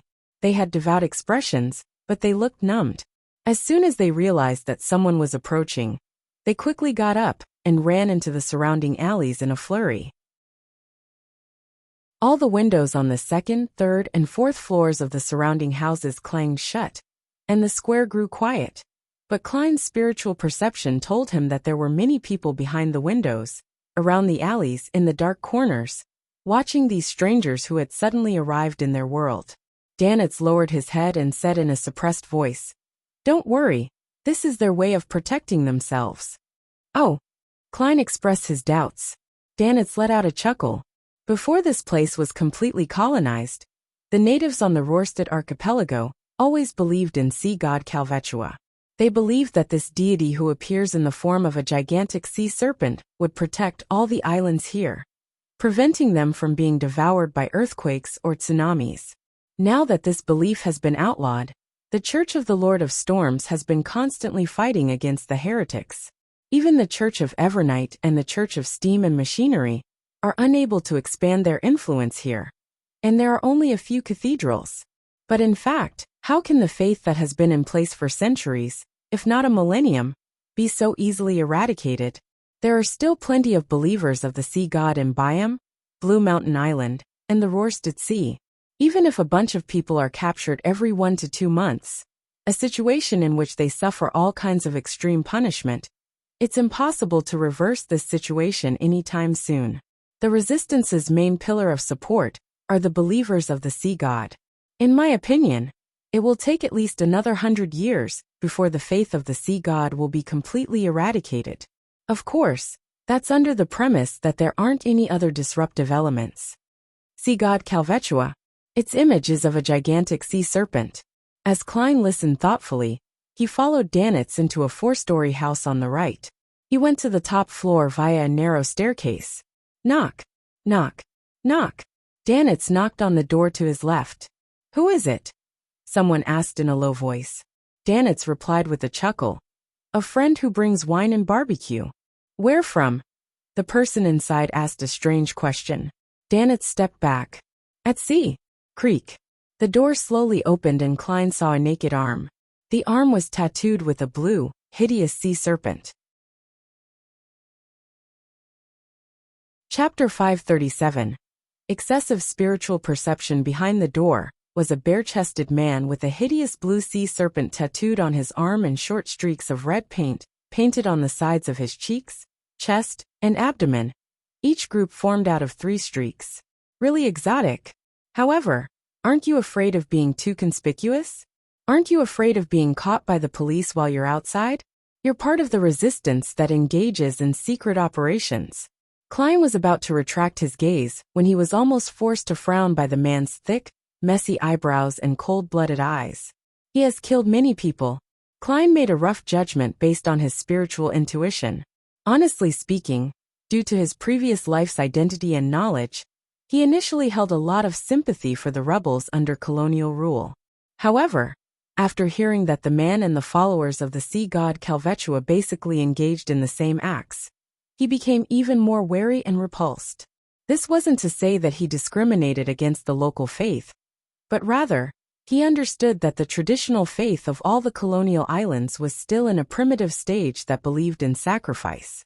They worshipped with food and blood, using living sacrifices, and were still in a state of complete ignorance.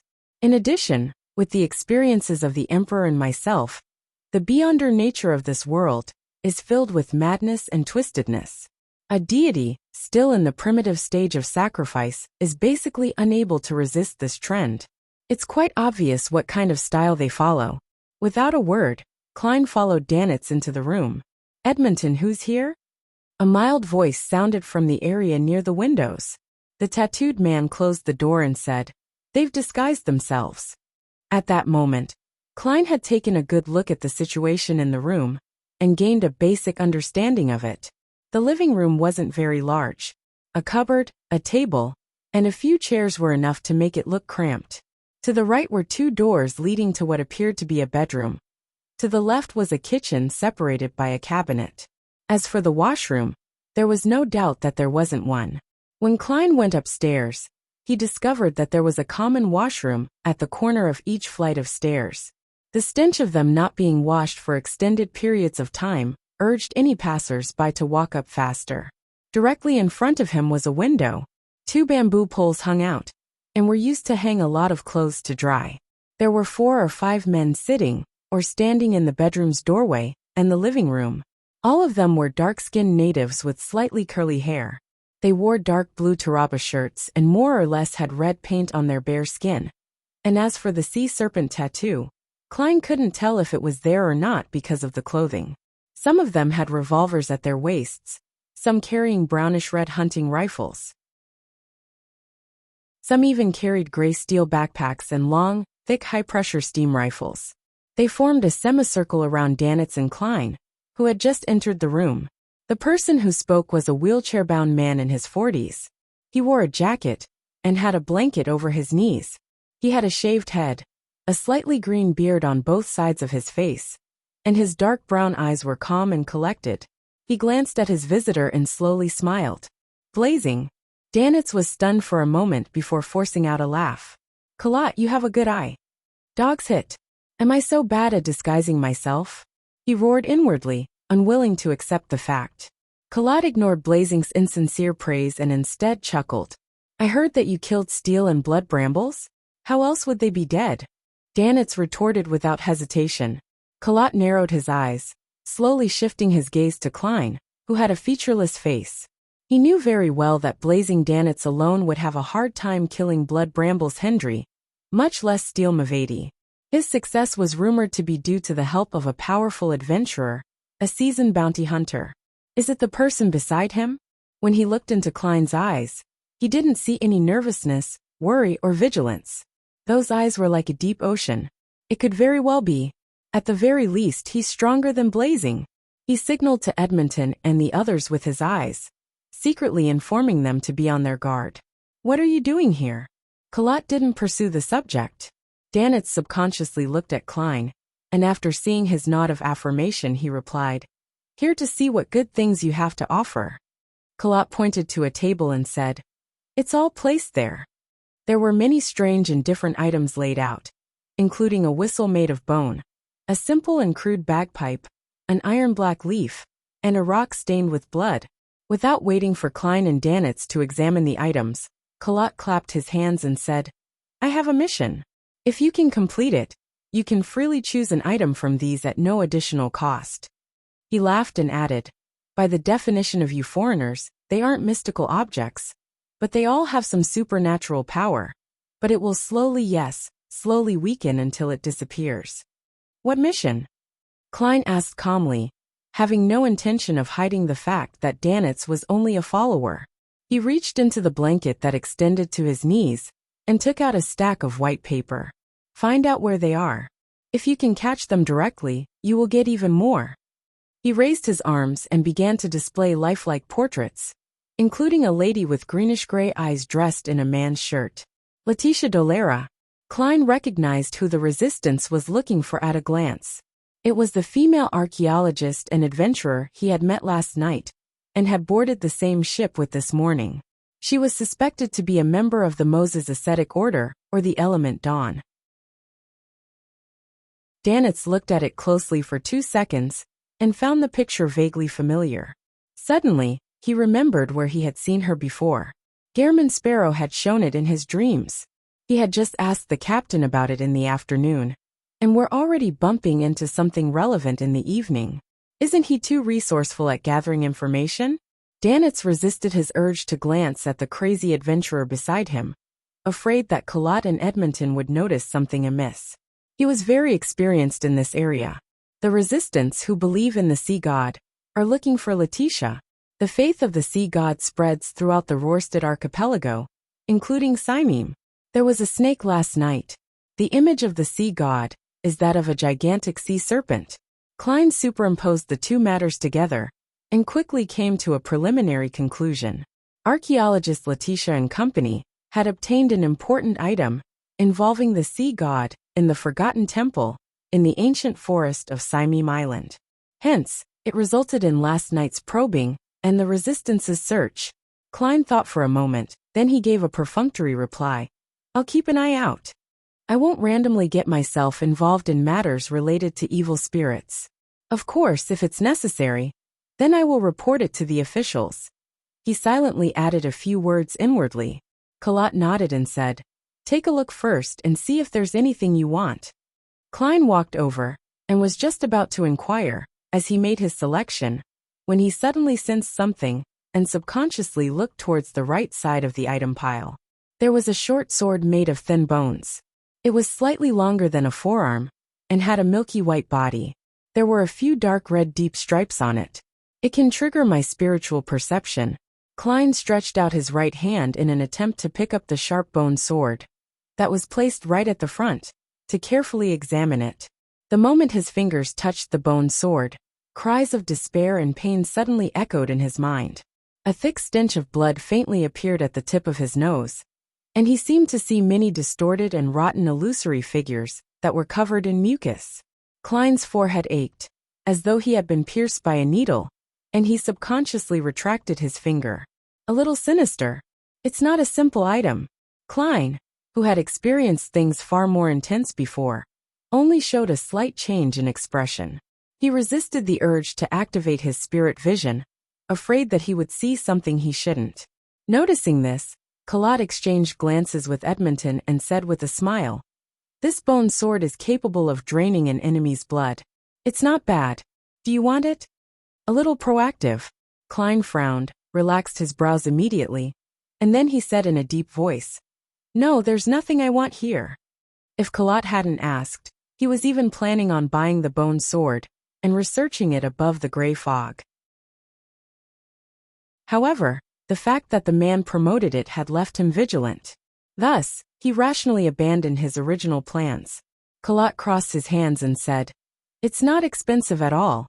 Or would you like to look at something else? There's no need." Klein's pupils shrank suddenly as he turned and walked straight towards the door. Danitz hesitated momentarily before hurrying after him. Edmonton, who had a sea serpent tattoo on his arm, watched silently. He seemed as if he would reach out and stop them at any moment. But in the end, he didn't do anything. They were the powerful adventurers who had killed Steel Mavady and Blood Brambles Hendry. Once out of the room, Klein stomped down the stairs without saying a word. Danitz ran after him alarmed. Based on his take of the situation, he didn't inquire about the situation and only followed. The two quickly returned to the square, and the crowd which had gathered once again to either kneel or prostrate scattered once more. But unlike before, there was a man who had still remained kneeling on the ground, motionless. Klein didn't even glance at him as he walked past without stopping. However, Danitz had taken a subconscious look, only to discover that the man's face was as dry as a weathered rock. Pa! A piece of flesh from the man's cheek fell to the ground. It was a piece of grayish skin with facial hair attached to it.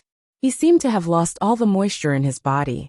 Danitz was startled and didn't dare to look again, feeling that things had become strange and dangerous at some point. The two of them passed through the alleys, left the city, and boarded a rental carriage. The carriage driver was obviously a native, around 40 years old, and his laughter was very pleasing. But along the way, he didn't say a word. It was so quiet that it made Danitz feel like his heart was beating like a drum. Klein pursed his lips and remained silent. The rental carriage quickly arrived at the dock area. In order to change his attire, Danitz got it to stop a distance from Acid Lemon Street. After getting off the carriage, Klein didn't pay the fare or stop. He immediately took large strides and left, leaving Danitz stunned. He tossed two solely to the carriage driver and hurriedly chased after Gehrman Sparrow. After a few steps, he looked back and saw the driver kneeling down with a face full of zeal and devoutness. He leaned over the ground and kissed the ground where Klein had stepped. Chapter 538. Dispel what's happening? Danitz couldn't believe what he was seeing. This didn't shock him, but it left him inexplicably terrified. It was like jumping into a bucket filled with ice when drunk, feeling a bone-piercing chill permeate his body from the soles of his feet to his head. What exactly happened? Why did things become so strange? Danitz took a breath, forcing himself to turn his head, and he chased after Gehrman Sparrow. He found the crazy adventurer walking faster and faster, to the point where he had to run with small paces to keep up. Crossing the street and through the alley, Danitz suddenly saw a greenish shadow fall from a tree. Pa! Its body was covered in scales as it twisted its slippery body, and had a triangular head. It extended its scarlet forked tongue, and was none other than a rather long venomous snake. Dog's hit. Why would there be snakes in this season? Danitz wasn't afraid of such creatures. He had even roasted snake meat before. But it was the abnormality of everything that left him agitated. Circling around the coiling snake, Danitz subconsciously looked left and right, and found that on both sides of the gutter, in the corners of ruined houses, and on the insides of rusty water pipes, there were pairs of cold, vertical, and different colored eyes looking out. Danitz felt a chill run down his spine, as if his scalp had been pierced by a dense array of fine needles. He didn't dare to stay any longer, nor did he dare to leave. He increased his speed again, and followed closely behind Sparrow. Entering the Wind of Azure Inn, he couldn't help but look up as he walked up the wooden stairs, wanting to ask something. Suddenly, his chest tightened and his breathing stagnated. At that moment, it was as if he had dived into the bottom of the sea, being pressed down by the heavy torrents of water from every direction. Whoosh! Faintly, Danitz heard the rush of the tide and saw a faint, illusory light surround Sparrow, as if it were forming an endless, bottomless blue ocean. Within that ocean, there was an enormous azure blue figure holding everything up. It resembled a tower. Danitz's right foot stopped in midair, unable to lower his foot. He wasn't unfamiliar with such feelings. Back at the last pirate convention, the King of the Five Seas, Nast, was even more imposing and terrifying than this. Almost all the pirates couldn't lift their heads, and even powerhouses at the admiral rank could only barely resist. Danitz knew very well that it wasn't a result of Sparrow's own powers. If he was at the level of a demigod, there was no need to include the mandated punishers during his hunt of Steel Mavedi. Ocean, tide. These two terms flashed through Danitz's mind, and he immediately thought of the matter of the Resistance's faith in sea god Calvetua. Could it be that Sparrow suffered the sea god's curse via an unknown process when he touched the bone sword?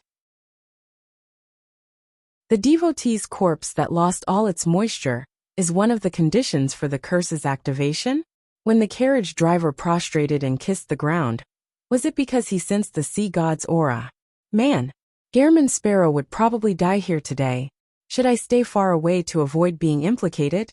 At the very most, I'll come back to collect his corpse. It might still be possible to save him. I can use the soulfall ritual to seek Captain's help. She knows so many different kinds of odd secret techniques. She should be able to resolve this problem. No, Lord. The soulfall ritual has a requirement of being within 500 nautical miles. They're still en route, and it will take at least half a day to enter that range. As he desperately tried to think of something, Danitz stopped panicking and treaded steadily into the luxurious suite with Sparrow. Klein still remained silent, but his dark brown eyes seemed to have a rich azure blue color that was nearing the color of black. He went straight to the bedroom and locked the door behind him. Danitz stood outside, in a dilemma on whether to flee or save the man. Inside the bedroom, Klein closed his eyes, waiting for the right opportunity. Suddenly, he took 4 steps in a counterclockwise manner, chanting a statement with each step. A wave of manic or high-pitched ravings rapidly rang in his ears as his spirit body shot up into the gray fog. Without a sound, he heard an indescribable, shrill, and painful howl. Klein appeared within the ancient palace, at the very end of the long, mottled table. In the motionless gray fog below, an illusory, gigantic azure blue sea serpent appeared. It was located in an ancient dark ruin, coiled around a half-collapsed pillar. Its hideous head was raised, and its bloody mouth was wide open, revealing many curved fangs that were even longer than a human's forearm. On its milky white fangs, there were layers upon layers of flowing blood and mucus.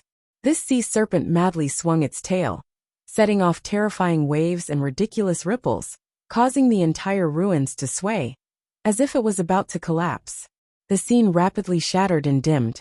Regardless of how the unimaginably large sea serpent struggled, it was unable to turn the situation around. All it could do was let out a long, painful scream in agony as it was reduced to points of light, before disappearing into the gray fog. Klein sat in the high-back chair belonging to the fool as he quietly watched everything. He didn't make any superfluous actions for a long time. The gray fog silently spread out, and the scene seemed to return to its eternally unchanging state. After nearly a minute, Klein leaned back in his chair, sighed, and said the serpent's name, sea god Calvetua. After coming into contact with the bone sword, he had already felt the abnormality. And during his conversation with Baldy Kalat, he had keenly discovered that a tiny, weak but extremely cold and sinister energy had invaded his body at some point in time and was slowly corrupting his soul. Klein made a prompt decision, and turned around to leave. He then sensed that there was a connection between the sinister power and his surroundings. It gradually strengthened and slowly connected to an unknown place. So, as he diverted attention to resist the corruption, he also controlled himself, so as to not interact with his surroundings. Klein believed that as long as he responded to the abnormality on his journey back, it would only serve to intensify the corruption, to the point of making irreversible. At first, he wanted to find a nearby washroom and use the gray fog's shielding and isolation to remove the cold and sinister power. But after repeated considerations, he decided to leave the area.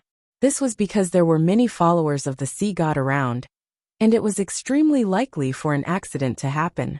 During this process, Klein grasped another point, which was that if he dispelled it ahead of time, the power projected by sea god Calvetua would leave remnants in his flesh and blood. The consequences and effects would be unknown. He had no choice but to patiently wait for the opportunity to purify himself by waiting for the cold and sinister energy to thoroughly permeate his spirit. Reflecting on everything that had happened, Klein lightly rapped the edge of the table and muttered to himself, "It's not that strong." The sea god's level was much lower than he had imagined. His original plan was to use the method that had finished off Amon's avatar, to deal with the sea god Calvetua's projection, which was trying to take over his body. However, even before he had even fused with the Dark Emperor card, or through his paper angel, Calvetua ended up being dispelled by the gray fog directly, without leaving a single trace. On this basis, Klein concluded that sea god Calvetua's level was inferior to Blasphemer Amon, even though it was possible that the latter was more adept at intrusion, but it had only been an avatar. Was it thrown off its pedestal by the Lord of Storms? Or is it not even at the level of an angel? It's just a slightly stronger demigod that can respond to the prayers of its believers within a certain range? Klein recalled and found that sea god Calvetua was in an abnormal state. The foundational existence of this evil spirit is rather weak, as though it can collapse at any moment. Moreover, it felt like it had fused with the spirit world in the ruins it was in. And it's precisely as a result of this that it was able to escape the encirclement of the Church of Storms? Klein leaned back in his chair and made a guess. What happened today is definitely not a coincidence. It stems from archaeologist Letitia's act of taking away some important artifact in the Forgotten Temple. It caused sea god Calvetua's condition to instantly deteriorate when it was already barely surviving. It made it impossible for it to hold on to its existence. As it got its believers to track the item, it also prepared to possess another body for its survival. That bone sword should have originated from its demigod body, and it hides a bit of the power it projects. As long as the target is suitable, it will infiltrate the body of the person who touches it, corrupting the soul, and establishing the coordinates. It will then allow its spirit to be transferred over before it dissipates. But clearly, it's not adept in such matters. Yes, it's not the snake of Mercury. It's unable to create a closed loop on itself for reincarnation. It's also not like Blasphemer Amon, who can be a parasite inside a person's soul. To really possess my body, it will directly cause its body to crumble and create a terrifying monster. According to this logical development, the dying Calvetua will likely engage in many crazy actions in the near future. Klein frowned. He didn't hesitate as he plummeted into the fog and returned to the real world. He unlocked the door, opened it and entered the living room, startling the pacing Danitz. Danitz looked him up and down a few times and asked cautiously and warily, "Are you all right?" Klein maintained Gehrman Sparrow's persona and calmly replied, "It's settled." Settled? Danitz looked around before glancing at the bedroom, wondering if he had been hallucinating, that there wasn't any sea god curse. What did he do in the bedroom? He was lifted from the curse of the sea god in just a minute or two. Man, this guy has a huge secret. Danitz took 2 steps back and made way. Beside a table covered with a significant number of miscellaneous items, the wheelchair-bound Baldy Kalat wore a look of regret as he said to the tattooed man, "What a pity. Just a little more." He didn't pick it up, just touched it. Edmonton sighed as well. Kalat looked at the slightly bent bone sword and fervently said to himself, "When an outsider picks up that holy sword, God will walk the land again. Edmonton fell to his knees as well, as though confessing to a deity. As time passed, both Colott and Edmonton suddenly heard two miserable shrieks. They looked up and saw that two of their companions had collapsed. Their skin was like a weathered rock, having lost all the moisture in their bodies. Colott and Edmonton glanced at each other and felt a peculiar atmosphere. Both of them stood up at the same time and looked at the table. That milky white holy sword cracked loudly, splintering into countless small pieces. Chapter 539. Late-night operations. When an outsider picks up that holy sword, God will walk the land again. But what happens if the holy sword shatters? These two sentences echoed in the minds of Colott and Edmonton. The matter was completely in the gaps of their knowledge. For a few seconds, they stared at the shattered holy sword, their expressions dull while they remained speechless. They couldn't believe that the holy sword, which had only been touched by an outsider in the evening, had suddenly shattered. What does this mean? What does it represent?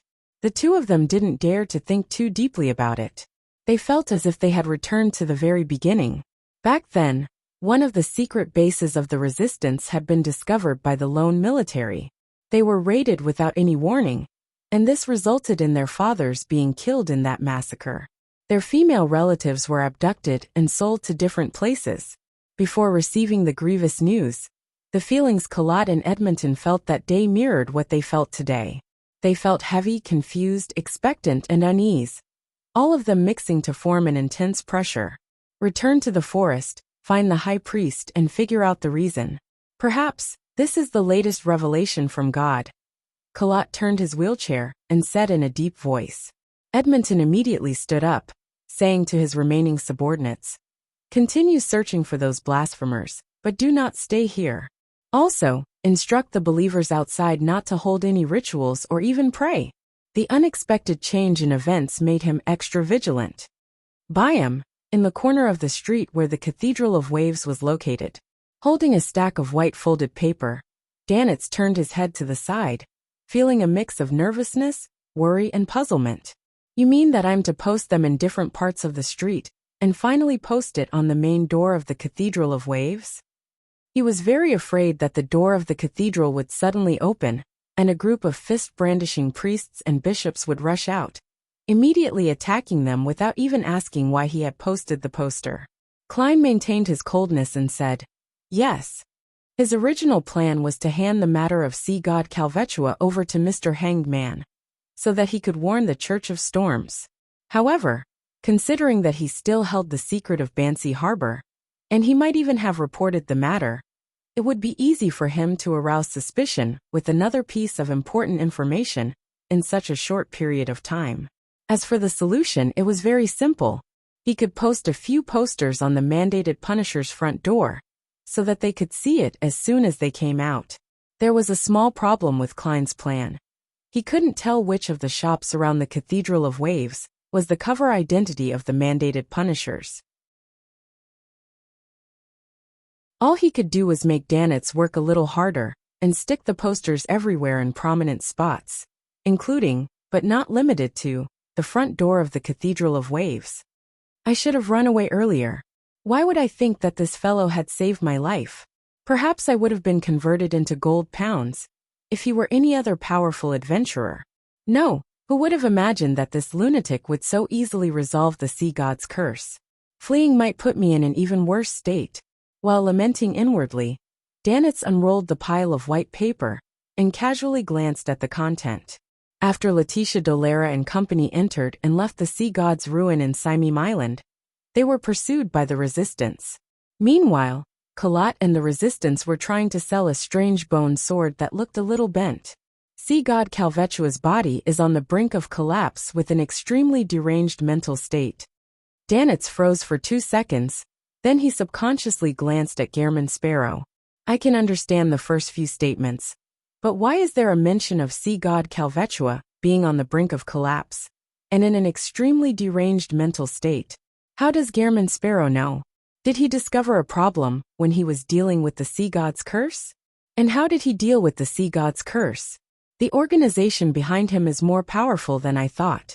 Could it be that it's similar to the Aurora Order, in which they serve a real deity? The more he thought about it, the more Danitz trembled in fear. The first time he heard of the Aurora Order had originated from a robbery at sea.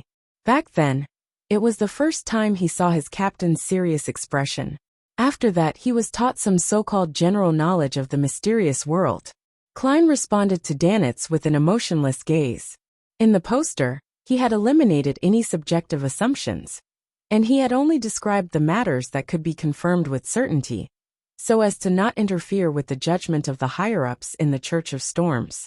Among them, the content regarding an important item that Letitia and company had taken away was excluded. The Lost Temple was changed to a broader and more inclusive sea god ruin. The base was obviously abandoned by Kalat and the others after realizing that something had happened to the sea god, so it was also left unmentioned. Danitz suddenly retracted his gaze, afraid to look any further. Captain said that the more secrets someone has, the more dangerous they are. He thought for a while and worriedly said, "If we stick it on the front door of the cathedral, it will definitely garner immense attention from the Church of Storms. Will they discover that I was the one who did it?" Klein gave a terse answer. "Yes." Danitz forced a smile and said, "Then wouldn't I be in grave danger?" Klein used his clown ability to control his expression and calmly replied, "You were already a pirate who has a bounty for your head. Do you think you can swagger down the main streets of Byam now?" Klein lampooned inwardly. "That's true.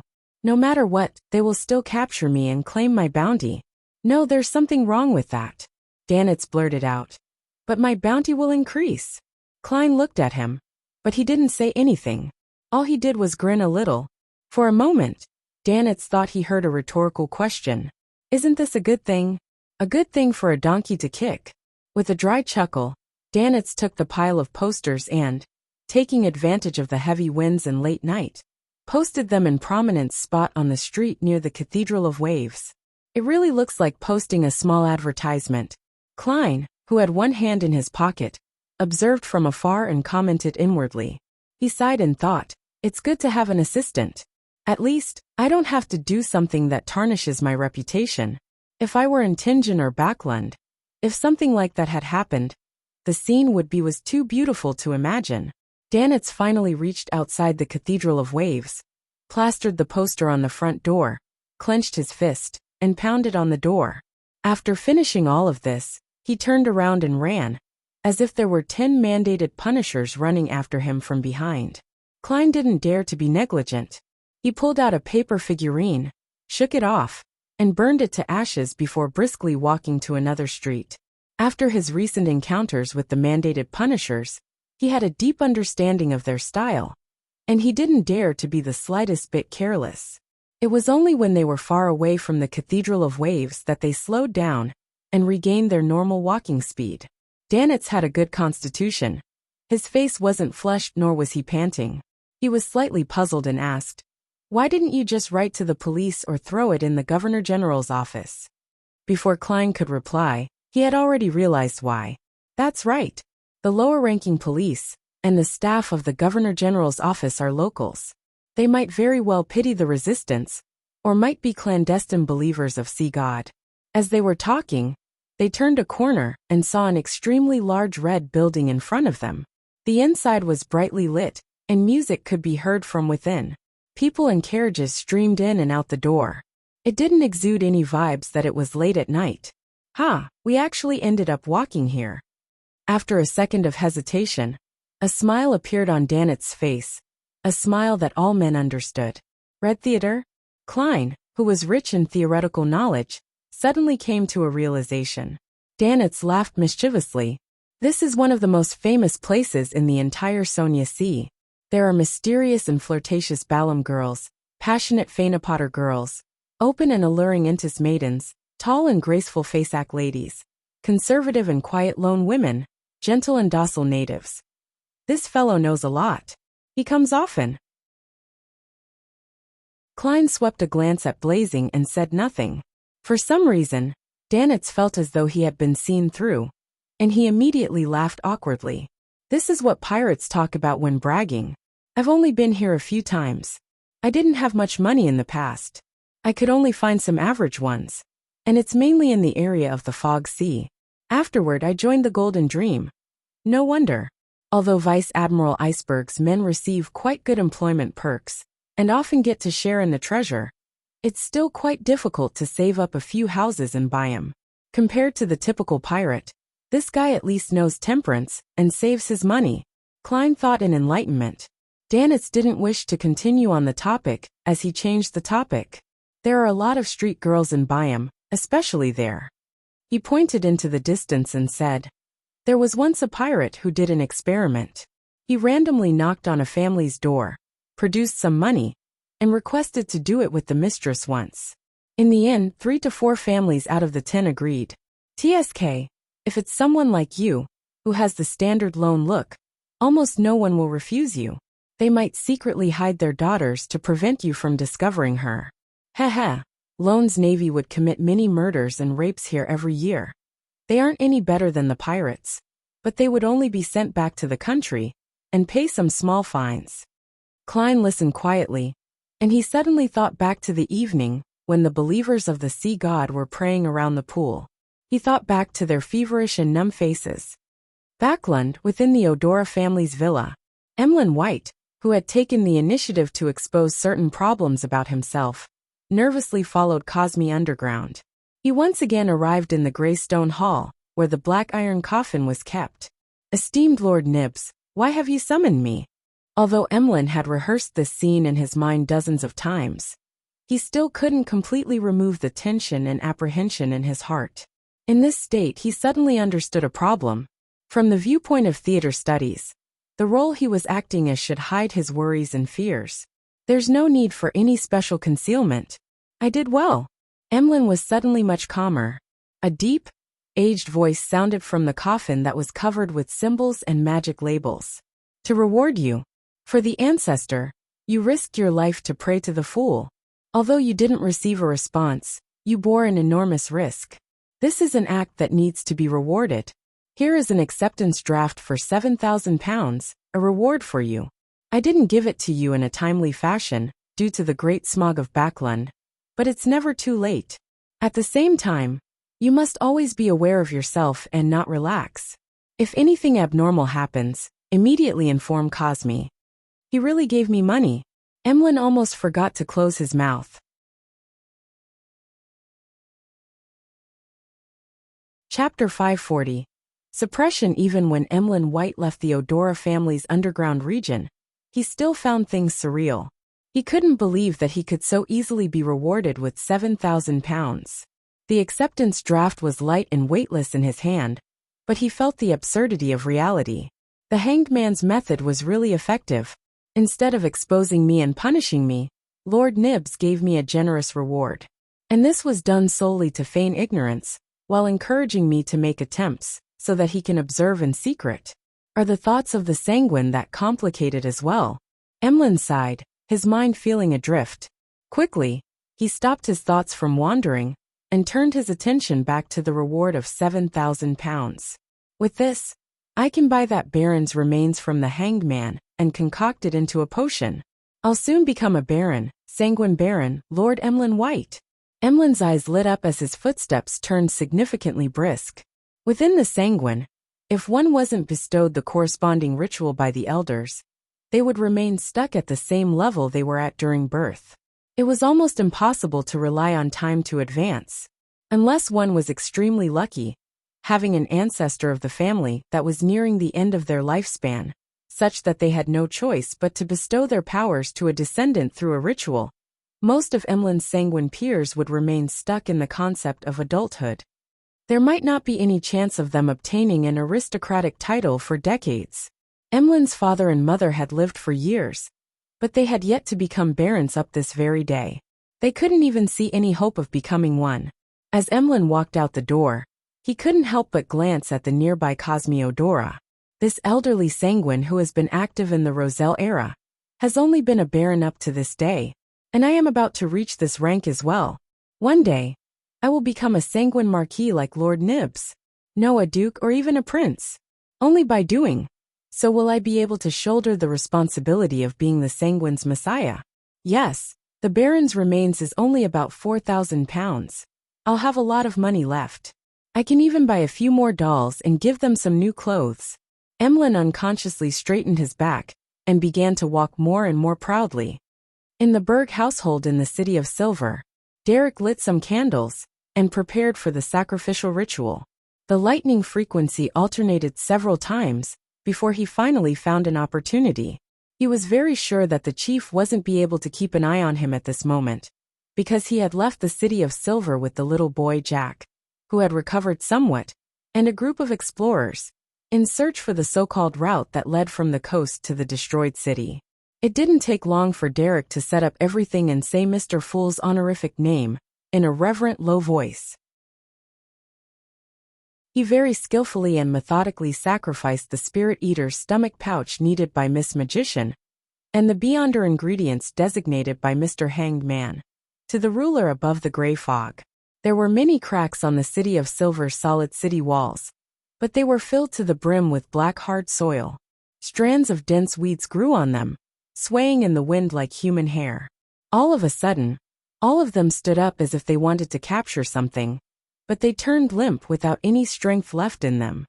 Early morning at the Cathedral of Waves, Alger Wilson, who had come to collect the bounty, heard an important piece of news from the diocese Bishop Chogo.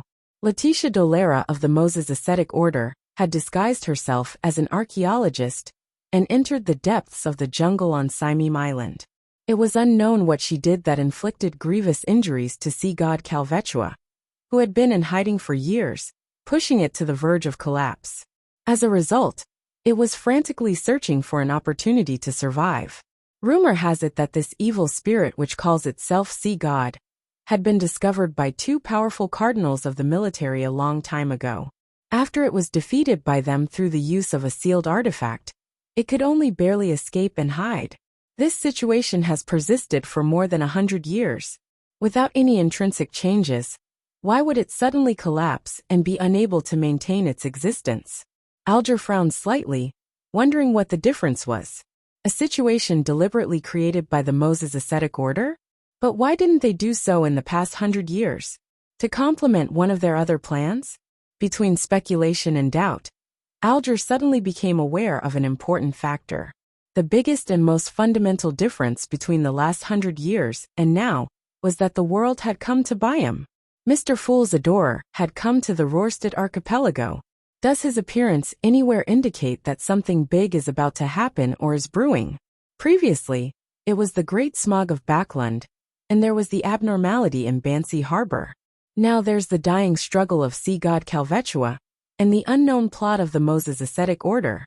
No, to be precise, wherever a major problem is brewing or about to happen, Mr. Fool's adorers will be there. They accept Mr. Fool's arrangements and pursue the activities of those secret organizations, the evil gods and angels. As soon as his train of thought changed, Alger was suddenly enlightened, feeling as though he had grasped the truth. It's not that things happen wherever the world is, but that the world and the other adorers will appear when something is about to happen.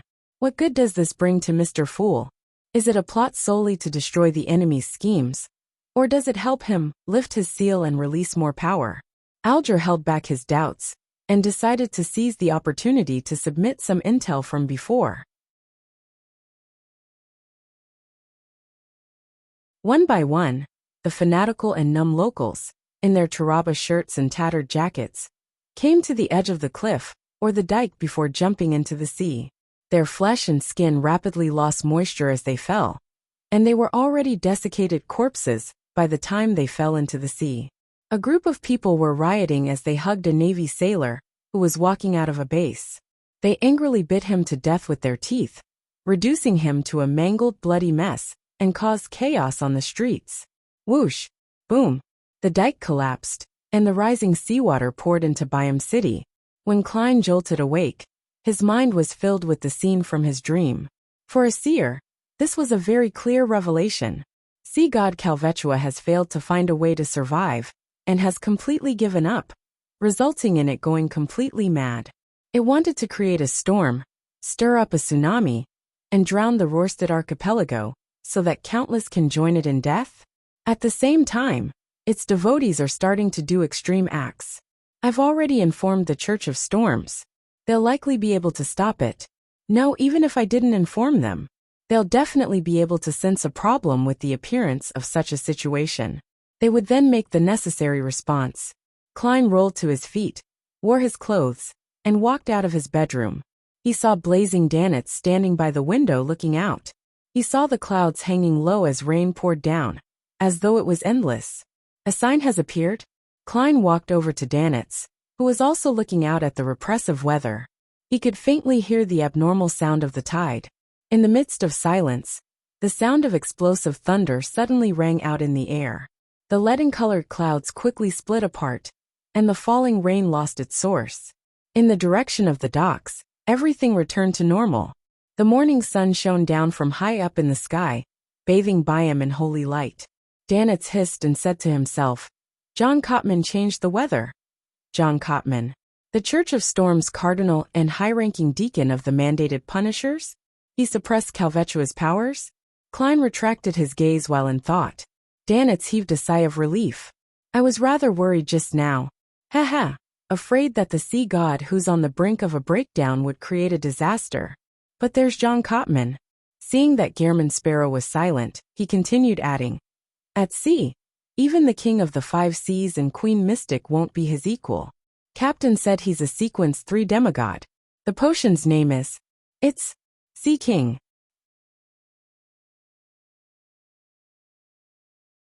Chapter 541, Visitor Sea King. Upon hearing the name to John Cotman's sequence, the first thing Klein thought of was the complete honorific name of the Lord of Storms. The King of the Skies, the Emperor of the Seas, the Lord of Calamity, the God of Storms. Sequence 3 is Sea King. Sequence 0 contains the elements of Sea Emperor, so it does match well. I wonder what Sequence 0 of the storm pathway is called. Klein looked out the window again and saw that, although the weather was still gloomy, the morning sun was up. The sound of the tide had retreated, and the rain had stopped. He pulled back his thoughts and analyzed the situation from the information that Danitz had revealed. The potion name is Sea King, which means that the corresponding sequence 3 demigods, saints, have to act as a Sea King. And all acting has one premise, which is that one possesses all the powers needed. As a Sea King, he would definitely be a powerful ruler of the seas that he controls, even if there's a distance limitation.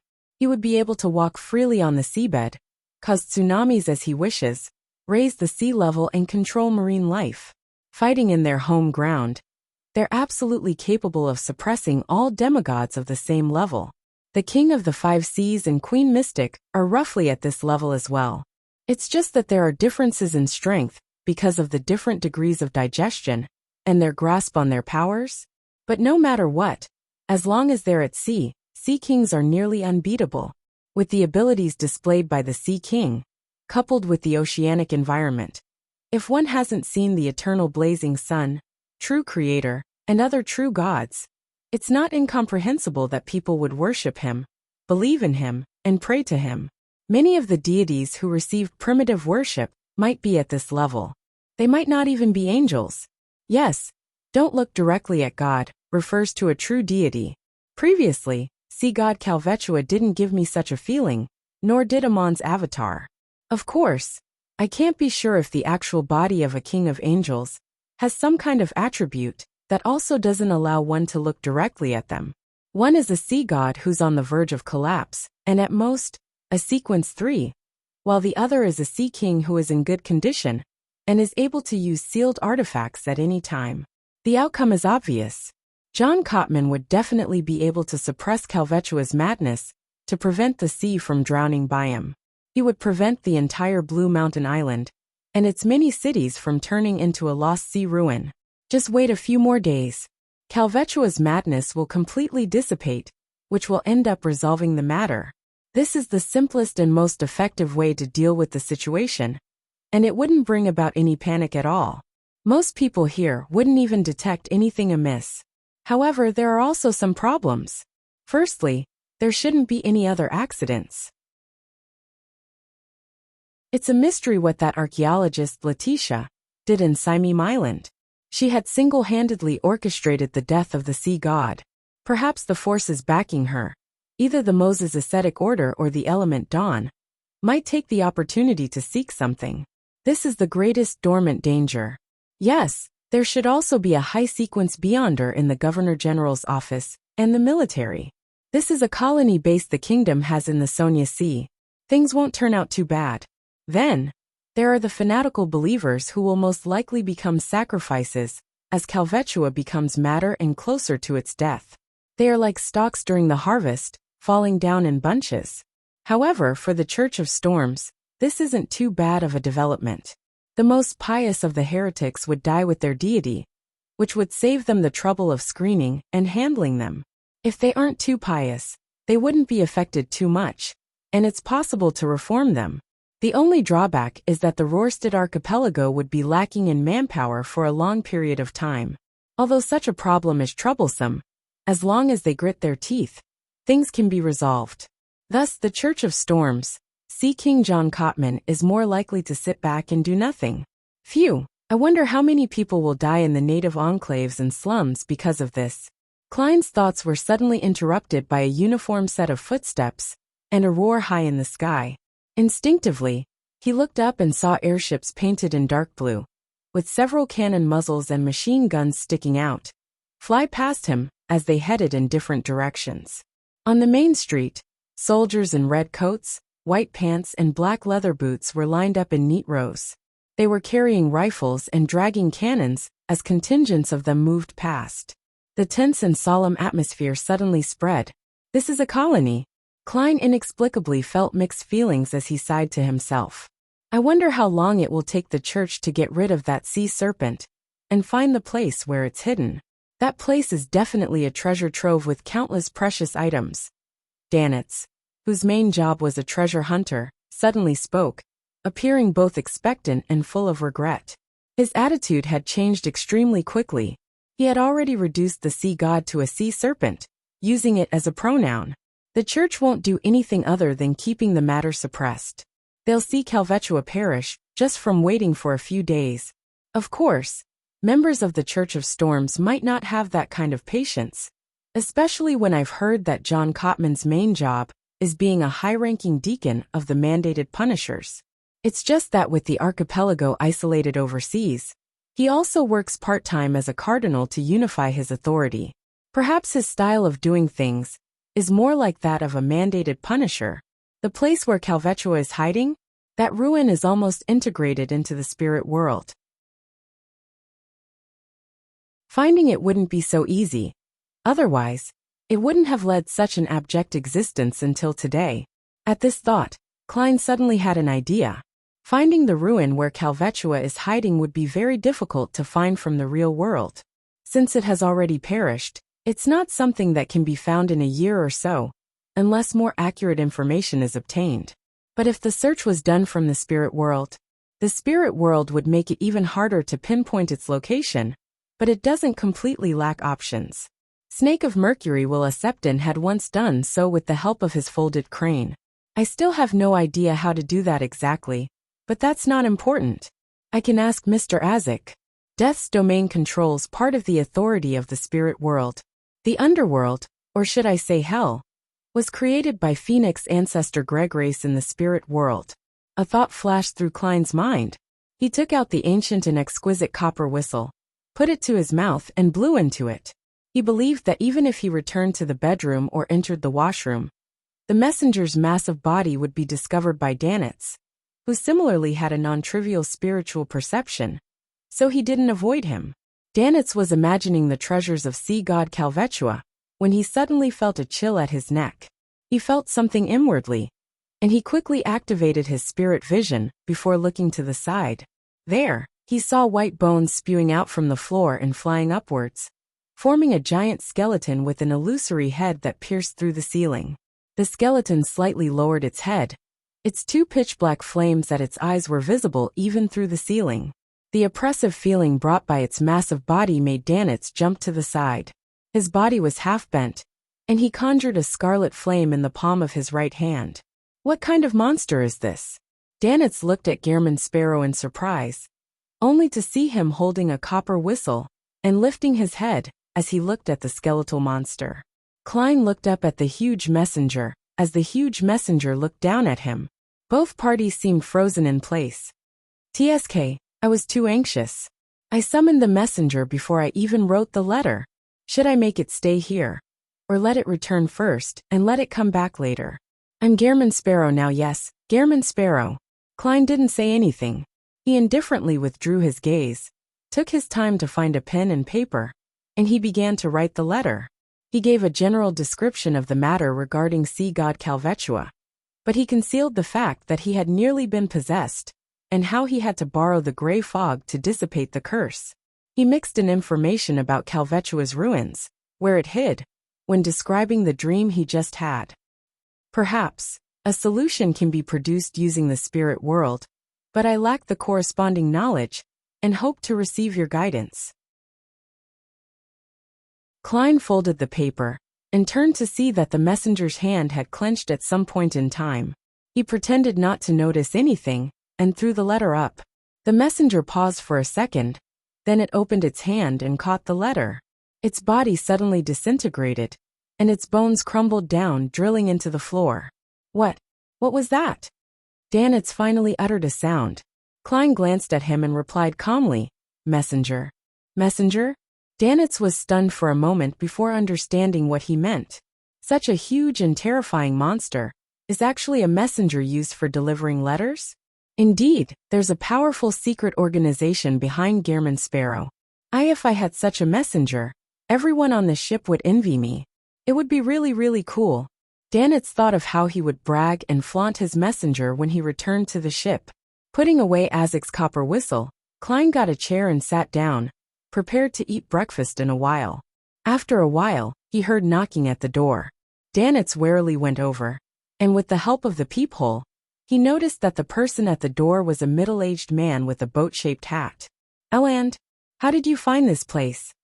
Danitz asked as he opened the door. The visitor was the captain of the White Agate, just Eland. With wrinkles at the corner of his eyes, Eland looked into the room and chuckled. When you were checking into this hotel, you used Gehrman Sparrow's name for the registration. It's easy with a look. That's because this identity is quite proper and innocent. Besides, in the eyes of the Church of Storms, I belong to the military. Klein slowly stood up and said to Eland, What happened?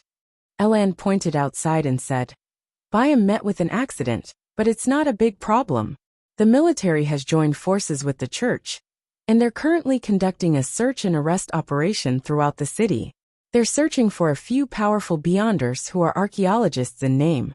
In order to find the target as soon as possible, the military has used all their resources, but it's still not enough for such a large city. Haha, they believe that although you're of unknown origin, you're very friendly to us. They hope you can help with the search and prevent any accidents from happening. The corresponding remuneration will be available after the matter. This is all thanks to you for exaggerating my degree of friendliness. That is to say, after the Church of the Goddess and the Church of Steam and Machinery, I can once again receive money from the military? For a moment, Klein felt mixed feelings. Seeing that he didn't answer immediately, Eland added, Although there won't be any major problems, the earlier we find the target, the earlier we can control the corresponding disaster. And perhaps that might save a few more people. Klein fell silent for a moment before gently nodding. Okay.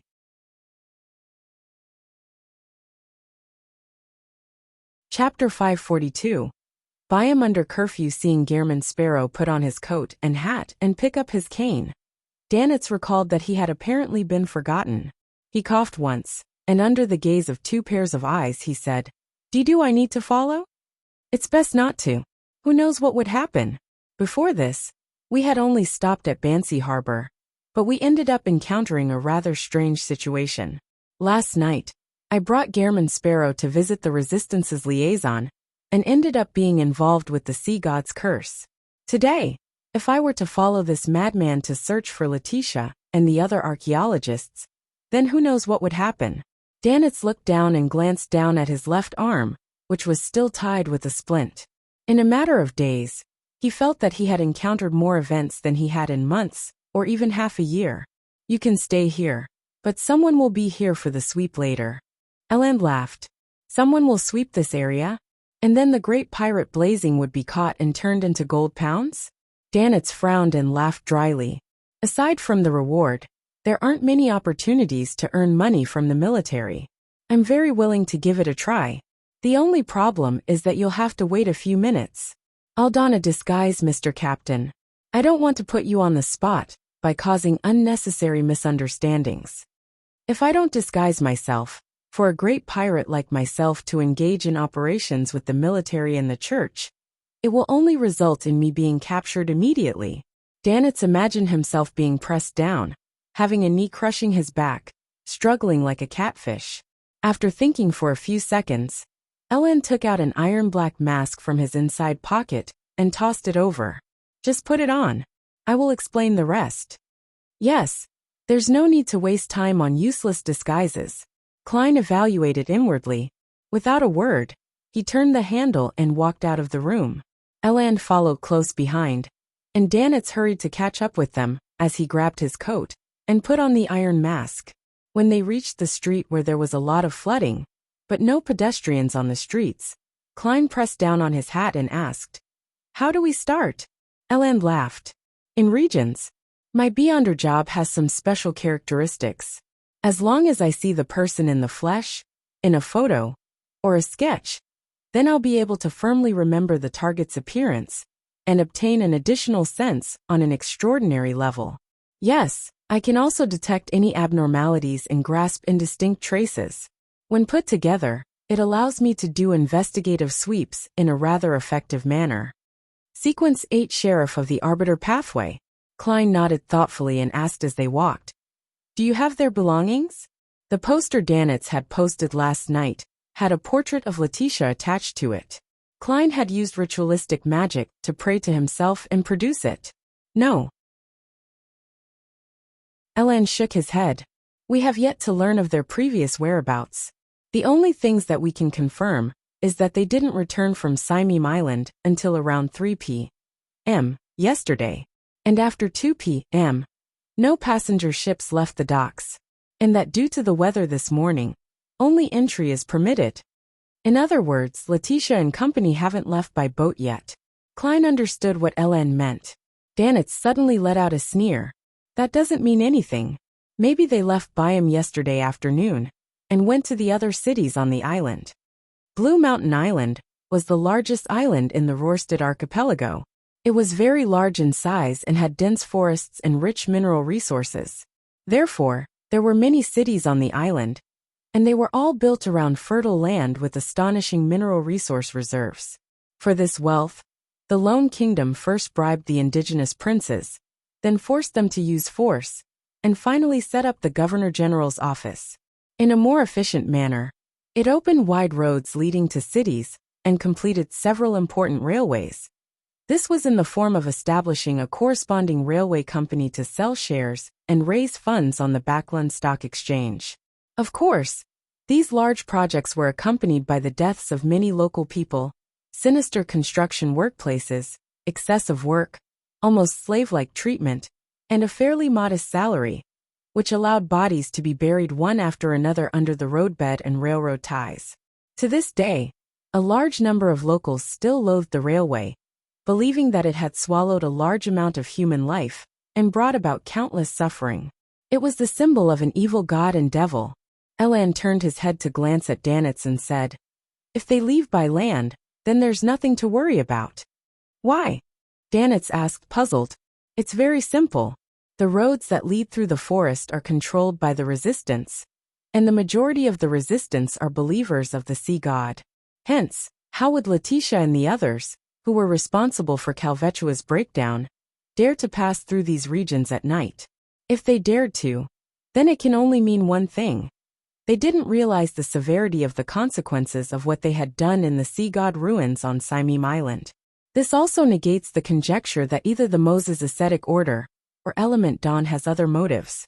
Klein controlled the urge to shake his head, and he followed Eland into another street. Without explaining anything, Eland took out a notice and handed it to Gehrman Sparrow. "The main target is this woman." "I drew this woman." Klein glanced at it before tossing it to Danitz. At this moment, They heard the intense sound of fighting coming from the side room. She has been found. Danitz asked the question Klein wanted to ask. Probably not. Elan shook his head. According to the orders, the first thing to do when discovering the target is to release red fireworks. Once it appears, everyone will close in on that location.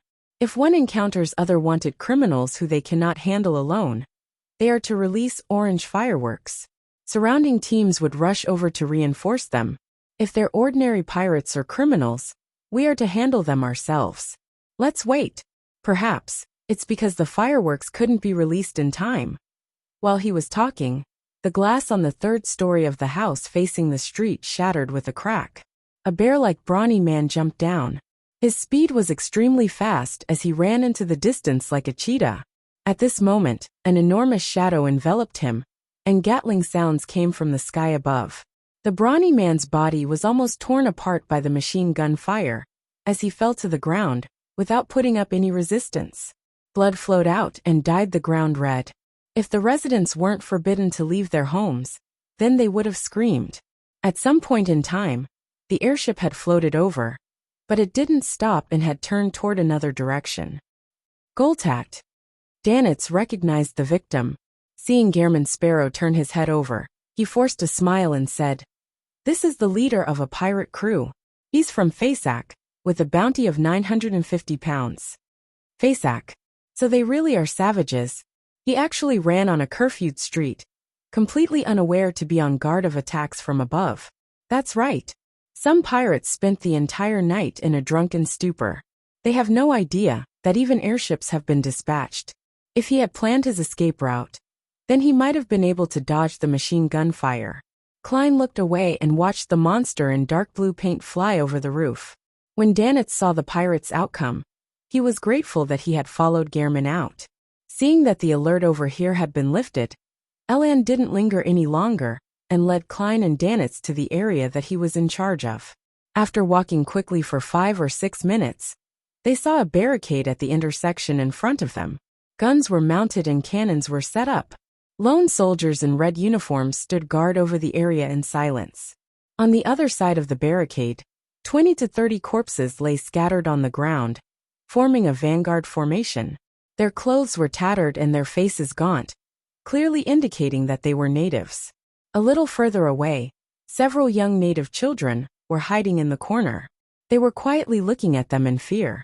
Their eyes were dark, and their faces were dirty. Klein and company fell silent for a few seconds before circling around the area. Backlund Sherwood Burrow. Furs lifted the ceramic cup from the table and felt the heat. She roused herself and quietly waited for any changes. The temperature of the hot water dropped rapidly, and a thin layer of ice appeared on the surface of the liquid. White frost appeared on the rim of the cup. "I'm a trick master now." Furs closed her eyes in delight. She didn't waste any time after receiving the Spirit Eater's stomach pouch, immediately concocting the potion and completing the advancement. She obtained quite a number of spells with lower potency. Among them, Furs's favorites were Fog, Wind, Flash, Freezing, Electric Shock, and Tumble, which made people slip. Only at this point did she feel that she was a complete beyonder. She was no longer someone who could only pass through walls or rely solely on ritualistic magic. At almost noon, Eland, with the help of Klein and Danitz, had completed most of the investigation. "Let's eat some bread and drink some water before continuing." He took off his boat-shaped hat and spoke with parched lips. Klein was about to nod when he saw an orange firework fly into the air not far away. Without hesitation, Elan put on his hat and ran in that direction. "I'll go and support them." Orange means other wanted criminals that cannot be dealt with. Who could it be? Danitz said to himself with interest. He switched to a gait of raising his legs high as he proceeded forward, hoping that the battle would be over before he arrived. Then, he saw Gehrman Sparrow follow behind just Eland, leaving him alone by himself. Glancing at the dark blue monster flying in his direction, Danitz let out a hollow laugh and quickened his pace. 2 minutes later, they arrived at their destination and saw a house with a lawn facing the street. 3 or 4 military personnel were lying on the ground. Their faces were pale, and their bodies were trembling, as if they had been thrown into a frozen lake. The more Klein walked in that direction, the colder it felt. It was as if he had arrived in the polar regions. Soon, he discovered that the ditches outside the house were filled with thick snow. Just then, a burst of female laughter came from inside the house at varying pitches, alternating between craziness and strangeness. Ha ha ha. Jaya ha ha ha. Ha ha ha. Jaya ha ha ha. Danitz couldn't help but stop and touch his neck, which was covered in goosebumps, with his right hand. With a clanging sound, the window opened and a charred body flew out. It landed hard on the ground, as if it were caught in an inferno. With just a glance, Klein was able to recognize through his spiritual intuition that this was one of the 3 male adventurers who had followed Letitia.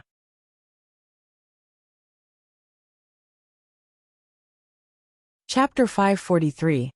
The reality that exceeds expectations. The target appears to have been found. Klein looked away and made a rough judgment. As there were no portraits, the dead adventurer's face was burned black, which meant that Eland clearly didn't recognize this as one of their targets. After observing the situation and listening to the creepy laughter for a few seconds, he pointed to the 3 or 4 military personnel lying outside the house. Drag them back first, then wait for the other teams to arrive before launching our attack. Or, he hesitated for a moment. Then he raised his head to look at the approaching dark blue airship. Without another word, and without instructing Klein and Danitz, Eland ran to the unconscious military personnel, whose faces were purple. Tap, tap, tap. The closer he got, the weaker his steps became. In the end, his body became stiff, and every step he took became extremely difficult. Eland, who had been the bosun of the Imperial Navy, was experienced. He decisively stopped moving forward and turned around slowly, walking back 1 step at a time. The more he walked, the smoother it became. However, he was still shaking uncontrollably. His eyebrows and temples were covered in a thin layer of frost. A quick freezing effect that defies common sense. An extreme cold reminiscent of a disaster. With Eland's attempt, Klein was able to grasp the danger level of this area, and he could only sigh inwardly. Unfortunately, the sun brooch isn't able to produce actual heat. It's only a stimulation of one's mind. Although it can make a body generate clear effects, it will only allow a person to withstand this cold for 3 to 4 seconds at most. Looking at Eland's chattering teeth, and how he was unable to open his mouth despite wanting to say something, Klein's gaze swept over Danitz. He threw his cane and said in a low voice, "Fire. Fire." Danitz was stunned at first, but he quickly understood Gehrman Sparrow. He had also witnessed the entire process of Eland's failure. A scarlet fireball that couldn't be considered bright formed on Danitz's right palm, and he threw it towards the flanks of the military personnel. The fireball traveled for nearly 20 meters, and then landed on the ground, without creating an explosive sound. Instead, it quietly rose into the air. The scarlet pillar of fire emitted sizzling sounds as it continuously shrank and quickly dimmed. Suddenly, it expanded, as if it was in a desperate struggle before it perished. Klein, wearing a black tweed coat, jumped out and landed right next to the military personnel. He bent down and reached out with both hands and grabbed the man's clothes. Then he pushed his feet against the ground, exerted strength at his waist, and threw the man out. The military personnel immediately flew into the air, smoothly flying out before landing 10 meters away from the area, escaping the region with the coldest chill. After doing this, Klein snapped his fingers and lit a match in his pocket before the chill seeped into his body. The scarlet streams of flames gushed out like water, instantly enveloping him. By the time everything faded, Klein had disappeared from his location. Flames leaped out, flickering and extinguishing from time to time. With the help of Danitz's fireballs and his own matches, Klein constantly phased around in the extremely cold area, easily throwing out several military personnel. After 2 to 3 attempts, he carried the last member of the military back to his original position. Eland had clearly recovered as he gave a thumbs up. "I'm very glad and honored to have made the decision to ask for your help today. Captain, I like your tactful praises. Also remember to raise the remuneration." Klein nodded politely, half turned, and looked at the open windows of the house. He heard the laughter grow stranger. Danitz pursed his lips to the side and silently cursed Eland. Did you not see the contribution I made? Although my fireball has become something akin to a prop for a magic show, it still made actual contributions. This guy's nickname is just Eland, but he's not just at all. As he muttered, a shadow loomed over the area, and the airship had arrived in the air opposite them. Evacuate the people in the surrounding houses, an officer shouted from the airship. After Eland and two other teams cleared several nearby buildings, the airship lowered its altitude and adjusted its cannon muzzles. Boom, boom, boom. The cannons fired continuously, bombarding the house, which was still filled with creepy laughter. Hearing the explosions and seeing the flashes of flames, Klein sighed as he held his cane. This is the firepower bombardment he advocated. He had once proposed it in Tingen City, but was unable to put it into practice. And today, however, the overseas colonists were producing the real scene before him. Eland and the others stood guard in different positions under the deafening sound of the cannons, so as to prevent the people, or perhaps monsters inside, from breaking out. Soon the house collapsed, and smoke rose from the piles of masonry. All the snow and ice was gone. Suddenly, a thick bolt of lightning flashed, openly striking the airship. Klein frowned. He saw that the airship was completely still, and heard a steam boiler produce a jarring sound. The dark blue monster in the sky lost some control. Significant amounts of smoke began to billow out as it began descending to the side. Seems like they're being shielded by ammunition, and being protected by an outer layer of air. I thought it would cause an explosion, blasting the airship to pieces. Klein turned his full attention back to the collapsed house. When he initially felt the extreme coldness and saw the male adventurer's charred body, he thought he had met another demoness, one who grasped the witch potion formula. Having dealt with demonesses several times, he knew that beyonders of this pathway could control ice and black flames from Sequence 7. But that flash of lightning had made him reject this judgment. He believed that Letitia was indeed a member of the Moses Ascetic Order, or Element Dawn, a real woman. The moment Klein arrived at this conclusion, the pile of bricks and wood were immediately lifted away. The bright red and charred figure crawled out, with its elbows used to prop it up from the ground. She was a female, and Letitia's original appearance could barely be recognized. This made Eland and the others shocked to discover that they had already found their target. However, compared to before, Letitia's current state was both terrifying and miserable. Her body was covered in black spots. The artillery shells had torn open red holes that lined her body. White fascia that seemed to have a life of its own was squirming inside her body. The top of her head had split open, and her brain came oozing out, sticking to the surface like the palms of children overlapping each other. Her gray eyes were out of focus, one of them blazing with fire, the other flashing with lightning. Two heads that were screaming in pain were embedded at her abdomen below her chest. They were the other two male adventurers. Not only has she lost control, but she also appears to be corrupted. She was already severely injured from the previous bombardment, and her aura had dropped to an extreme level. Klein didn't take action, and instead watched as the Beyonders from the military began to attack. Psychic piercing whip of pain, purifying bullets and small caliber gunfire were launched. With this series of attacks, Rampager Letitia, who only had enough time to crack the ground and spread the crack outwards, completely broke down and became a dismembered corpse. Pa! Her torso fell to the ground, and the heads of the two male adventurers rolled out.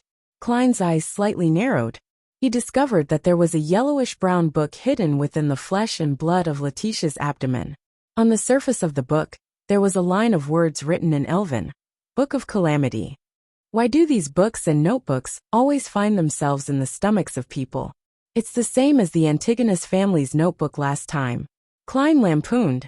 Then he suspected that the Book of Calamity was the item that the fake archaeologist Letitia had taken from the ruins of the sea god.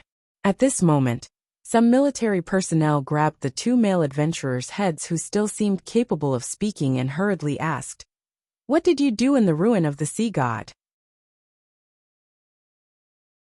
Sea god's ruins. One of the male adventurers answered with pain and confusion.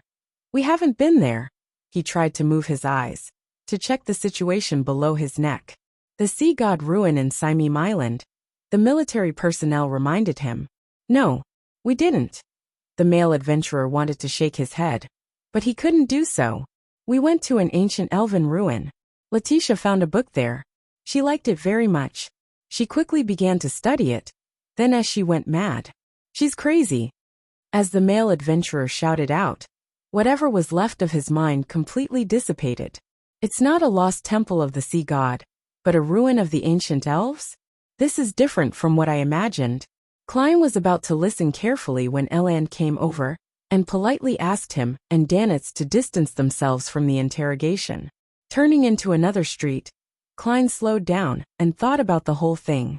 Why would Letitia's act of taking the Book of Calamity out of the ancient elven ruins cause sea god Calvetua to be no longer capable of maintaining its existence, slowly bringing it to the point of breakdown?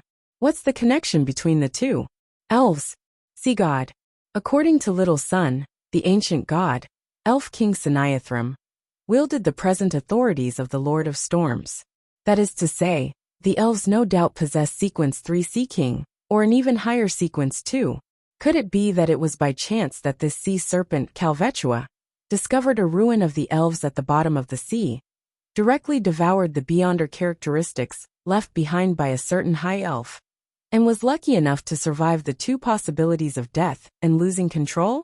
As such, it succeeded in acquiring the rank of a demigod and gradually gained the faith of the Rorstad Archipelago's natives? Klein slowly came to a realization, and he had to thank Mr. Hanged Man for this.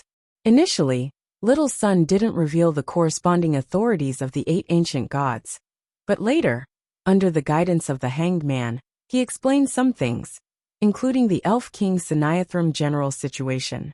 As for devouring Beyonder characteristics, or the corresponding ingredients to advance, it wasn't something that didn't happen. Before the potion system was fully constructed, the human ancestors had made similar attempts to obtain Beyonder powers. However, only a very small group of extremely fortunate people had managed to survive to become Beyonders without becoming monsters, lunatics, or dying on the spot, with their flesh and blood falling apart. Such an attempt had a 1 in 1,000 chance of success, or even a 1 in 10,000 chance. After the potion system was established, no one was willing to take such a great risk. If that's the case, then Calvetua was indeed very lucky back then. Of course, there's also the factor of its strong physique. However, its intelligence didn't seem to increase much, only being capable of deceiving its believers.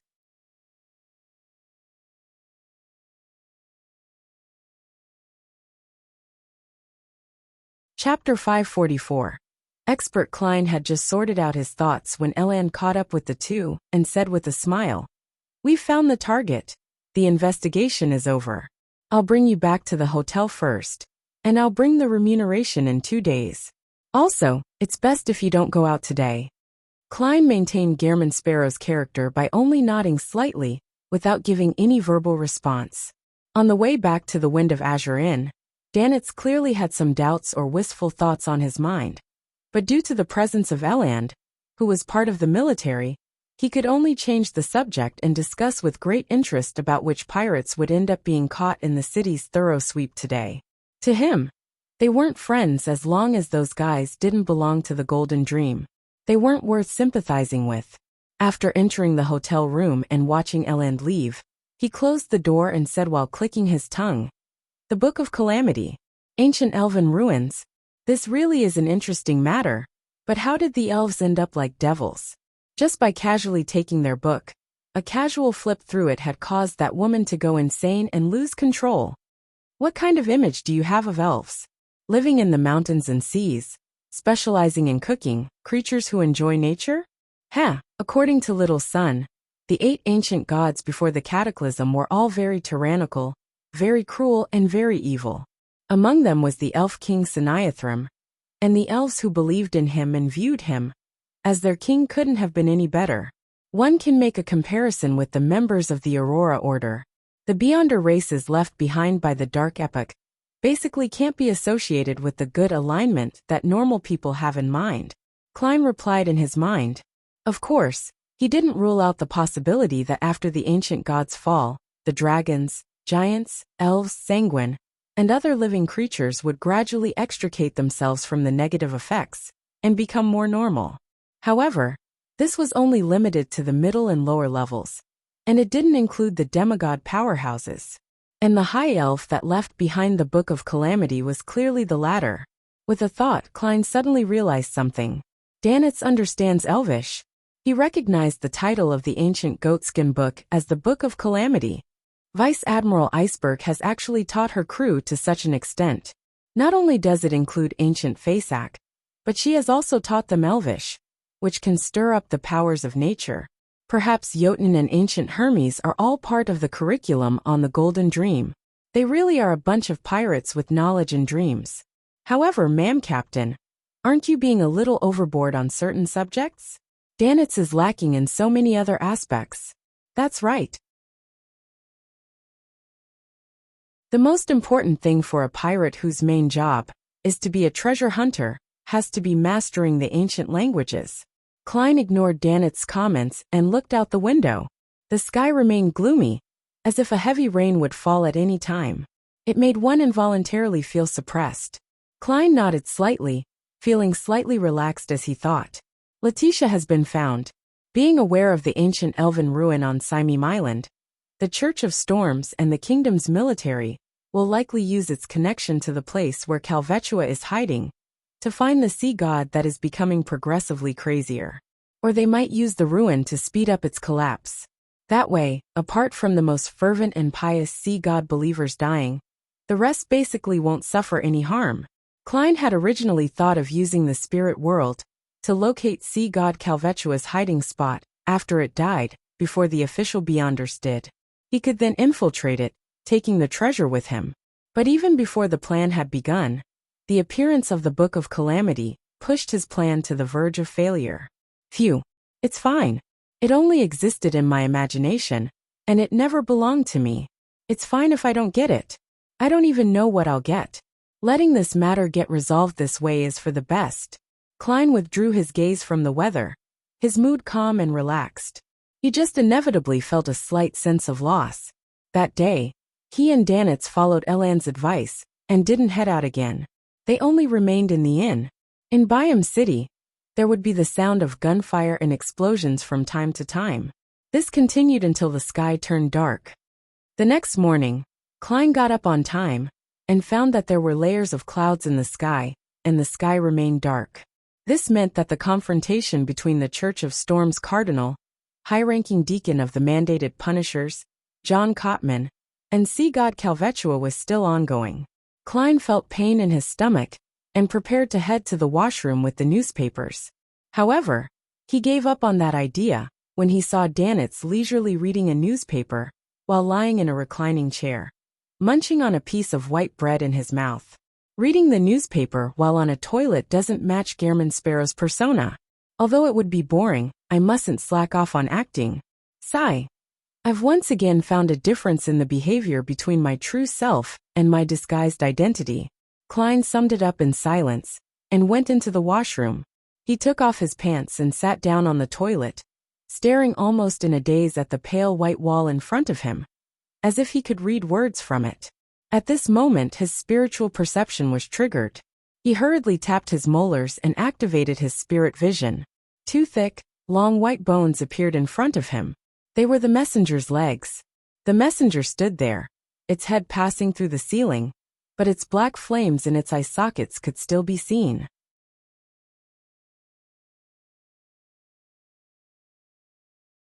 He planned on attempting divination and received a revelation that there was danger, but it was manageable as long as it was handled properly. With all of this done, he returned to the living room and walked towards the reclining chair. Danitz immediately sat up and said with a dry laugh, "Is there something? Do you know the words to the prayer relating to the sea god?" Klein asked with an unperturbed tone. Danitz spread out his hands and suddenly hissed, "Dog's hit." He softly cursed his injured arm and switched to smiling. "Yes, I've seen a few members of the resistance hold rituals. The details are: adorer of the sea and spirit world, guardian of the Rorstad archipelago, ruler of the undersea creatures, master of tsunamis and storms, the great Calvetua. By the way, the two instances that it was effective were recited in Elvish. Adorer of the sea and spirit world. Its bearing is very low. It's not the same as my honorific name. That's true. I created it by copying it from the 7 true gods. Klein nodded gently and said, Do you know where there are empty warehouses and abandoned houses? Of course. Every great pirate knows a few. Danitz replied without hesitation. Klein turned around and walked towards the coat rack. Take me there. To do what? Although Danitz was puzzled, he didn't dare ask.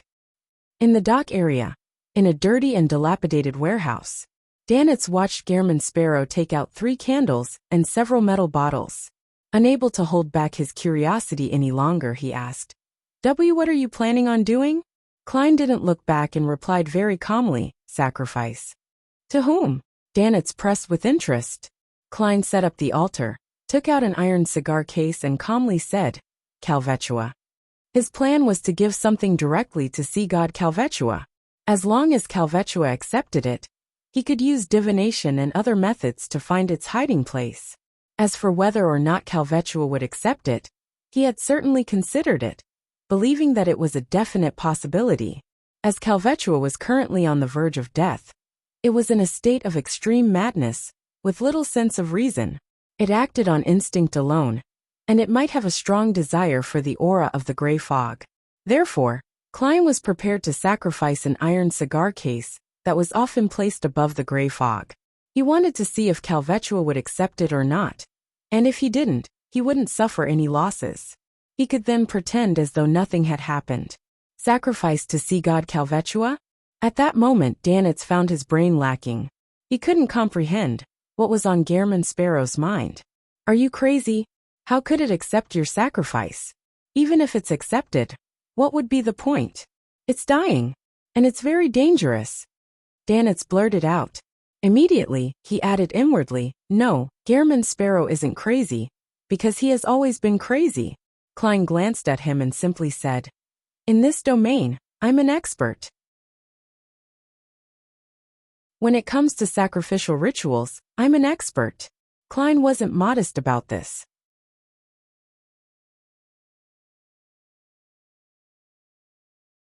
Chapter 545. The enraged Calvetua. Danitz felt choked, unable to say a word. He quickly stepped aside and watched as Gehrman Sparrow lit the candles, burned some powder, and dripped some extract. Taking in the smell that pervaded the air, he couldn't help but raise his voice. Why, you're using the wrong materials, right? He remembered that the resistance didn't use things like full moon essence oil, slumber flower, or chamomile when sacrificing to the sea god. It's not like you're praying to the Evernight goddess. Klein turned his head to look at him. Then he returned his gaze to the altar. That wouldn't be an issue.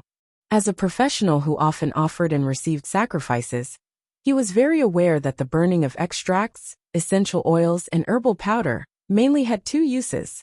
One was to help the ritual's host to better adjust his spirituality and enter the proper state, and the other was to please the corresponding deity, to please the target of the sacrificial object, and to increase the probability of a response. In this aspect, every deity had certain characteristics and preferences. This sacrifice, on the other hand, mainly relied on Calvetua's abnormal state of mind. It had gone completely crazy, and it thirsted for the gray fog's aura. Neither of the two could be missing, and everything else wasn't important. As long as the aforementioned 2 conditions were satisfied, pleasing Calvetua or not didn't affect the ritual. It neither increased the success rate, nor would it increase the possibility of failure. It could be completely handled in a perfunctory manner. If Calvetua still retains its reason, and even if I were to strictly follow the requirements of its ritual, do you think it would respond to me? Klein silently lampooned, and took half a step back, ready to start the most important part of the ritual. He thought for a moment. Then without turning his head, he said directly, Stay further away. Me. Instead of getting angry, Danitz was overjoyed. He quickly nodded. All right, okay. He rushed to the door of the warehouse, planning to escape the moment something went wrong. Klein half closed his eyes, cogitating about the countless spherical lights that overlapped each other, and he quickly entered the proper state. He chanted softly in Elvish, adorer of the sea and spirit world, guardian of the Rorstad archipelago, ruler of the undersea creatures, master of tsunamis and storms, the great Calvetua. Your devoted servant prays for your attention. I pray for you to take this offering. I pray for you to open the gates to your kingdom. As he said the awkward sentences one after another, the sound of wind rose within the wall of spirituality, as if it was going to overturn everything. Klein's clothes fluttered in the wind, as he took out another small metal bottle that he had prepared beforehand. He poured about 5 milliliters of the remaining thousand-faced hunter's blood into the air. This was a material filled with spirituality. The strong winds sucked the drops of blood, howling as it drilled into the candle flame that symbolized sea god Calvetua. Without a sound, the candle flame burgeoned to form an illusory door. On the surface, there were symbols and magic labels. From the inside, the faint sound of crashing sea waves could be heard. Suddenly, all signs of movement vanished. There was only the sound of breathing that reverberated through the illusory door, as though there was something hiding behind it. Something massive that was suppressing its hunger with great difficulty. Huff, huff, huff. The sound of the loud, heavy breathing became clearer and clearer, to the point that even despite being situated at the door of the warehouse, Danitz still felt his scalp tingle. Bang! The illusory door suddenly opened, and something that visibly resembled a hurricane poured out. Amidst the sharp wailing sounds, Danitz felt the invisible wall of spirituality shatter. He discovered that he had been thrown into the air like a small boat in a storm. He slammed into the door, producing a dull thud. He fell outside the warehouse, his back scuffed from several wooden splinters. The scarlet fireball that he had instinctively condensed in his hand instantly dimmed, and was quickly extinguished in the hurricane, like a candle that was about to burn out. While he was flying in midair, he saw what looked to be a bloody, gaping mouth appear behind the illusory door. It revealed milky white sharp teeth, which was slightly curved and longer than a human arm, as it madly smashed against the illusory door in a bid to enter the real world. Its beast-like howls first echoed inside the warehouse, causing Danitz to bleed from his ears and nose. Klein also flew up into the sky as a result of the hurricane, and his line of sight was immediately occupied by a bloody, forked, and massive forked tongue that burst forth with sparking lightning. His body was scorched black as it stiffened in the air. The forked tongue pierced through his body as it was reduced to ashes. Klein's figure appeared on the other side. His hat had fallen off, and his clothes were messy. He looked rather wretched. Fortunately, he knew that a situation would occur, and he knew that there was going to be danger. He had constantly been on high alert, and he didn't let down his guard, as he used paper figurine substitutes just in time. At this moment Calvetua, who was situated behind the unperturbed, illusory door, finally realized that its violent blows had no effect and stopped. It took a deep breath, and caused the blue seawater to gush in from all directions. The water then collapsed into a whirlpool that emitted a terrifying suction force. It was so powerful that it could swallow a cargo ship. The iron cigar case on the altar flew into the vortex. The tiny cauldron containing some herbal ashes flew up and into the whirlpool. Many objects within the warehouse, along with the soil, were thrown into the whirlpool. Klein also flew up as he found it difficult to resist being thrown into the whirlpool. He tried to snap his fingers to ignite flames and leap out of the whirlpool's reach, but the suction force and the hurricane spoiled his plans.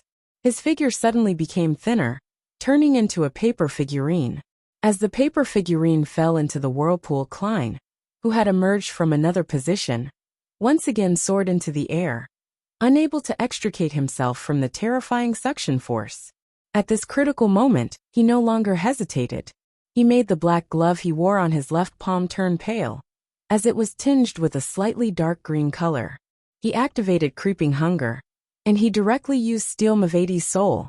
Klein's body suddenly grew heavy as he pushed forward with his left palm. An ice wall, that wasn't too thick, solidified in front of him, helping him temporarily isolate Sea God's whirlpool. Taking advantage of this, Klein landed, his feet heavily landing on the ground as he sank deep into the ground. Kacha! The ice wall lasted only a second before it was shredded to pieces by the boundless suction force, and the remnants flew into the huge sea serpent's throat. Relying on the strength of a zombie, Klein used both of his feet to hold himself in place, and no longer flew up again. However, he was still unable to stop himself from sliding towards the illusory door, where Calvetua's gaping mouth was. He drew 2 deep ravines on the ground in the process. Outside the warehouse, Danitz wasn't affected by the suction force of the whirlpool. Instead, he tried condensing a fireball to throw to the side, allowing Gehrman Sparrow to jump out of his predicament and escape. Unfortunately, the flames were extinguished again and again by the hurricane. As Klein drew closer to the illusory door, he could smell the stench of blood and decay. Right in front of him were milky white fangs that emitted a chilly air. His thoughts raced, and he quickly came up with a solution. The solution was simple. It was to throw out the all-black eye that originated from Nimblerite Master Rosago. Since you want to make a whirlpool in the sea in a bid to devour everything, I will make you consume another bottle of a Beyonder potion, without any supplementary ingredients, as well as the mental corruption of the true creator. If that's the case, I don't believe that you, who's already on the verge of collapse, will be able to hold on. Klein gritted his teeth and reached into his pocket. Perhaps it had sensed his malicious intent, or perhaps it had lost its patience. But at this moment, Calvetua suddenly raised its head and let out a long howl, causing the seawater whirlpool in his throat to collapse and disintegrate into countless water droplets which sprayed out of the illusory door. Splash! Torrential rain fell in the warehouse, and a dazzling silver ball of intertwined lightning condensed in Calvetua's throat once again. With a boom, it spat out that lightning ball. Amidst the torrential rain, the silver ball of lightning transformed into streaks of stunning lightning bolts that quickly expanded outwards. It destroyed the frugal altar and occupied the entire warehouse. Sizzle! Klein's figure kept phasing in and out of existence amidst the sea of lightning. His body would char and turn into scraps of paper. Outside the warehouse, Danitz also suffered its effects. All his hair stood up as his body convulsed. After continuously using paper figurine substitutes and approaching his limit, Klein finally managed to withstand it until the lightning subsided. As for the illusory door, it was affected by the complete destruction of the ritual and quickly closed. Creak! Sea god Calvetua's hisses of indignation were isolated by the door. After a moment, the illusory door completely disappeared. The surroundings were in a wretched mess. Only a candle was left on the altar, weakly swaying its flame. Bang! Danitz leaned forward against the warehouse's wall, barely standing at the doorway.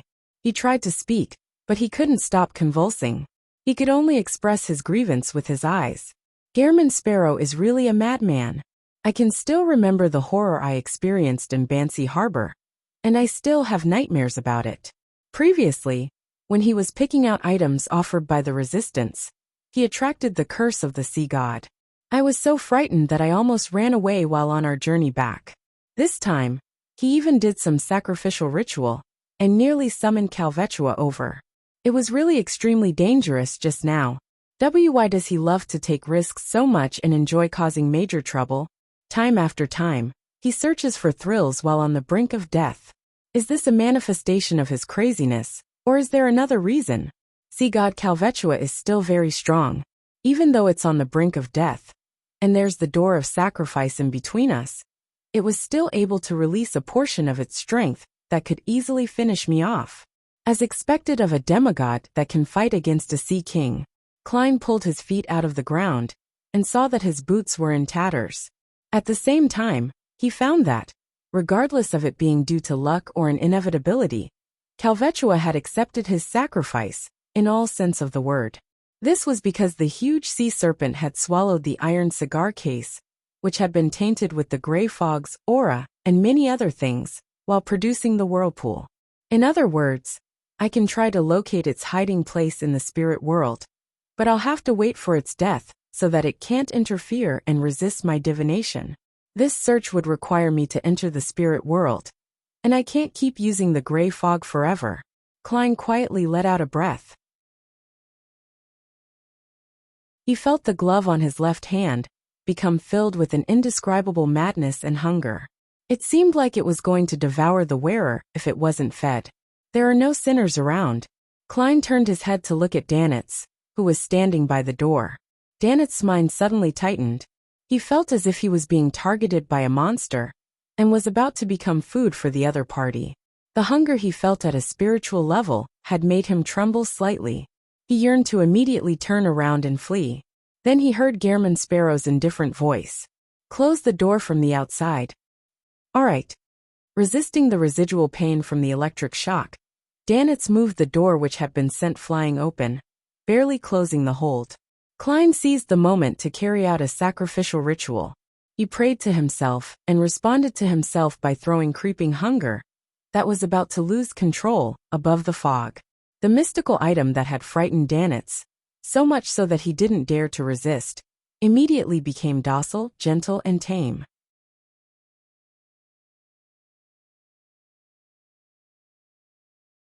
Chapter 546. Spirit World. Upon returning to the real world, Klein extinguished the candles, put away the remaining items, and carefully checked the situation in the warehouse.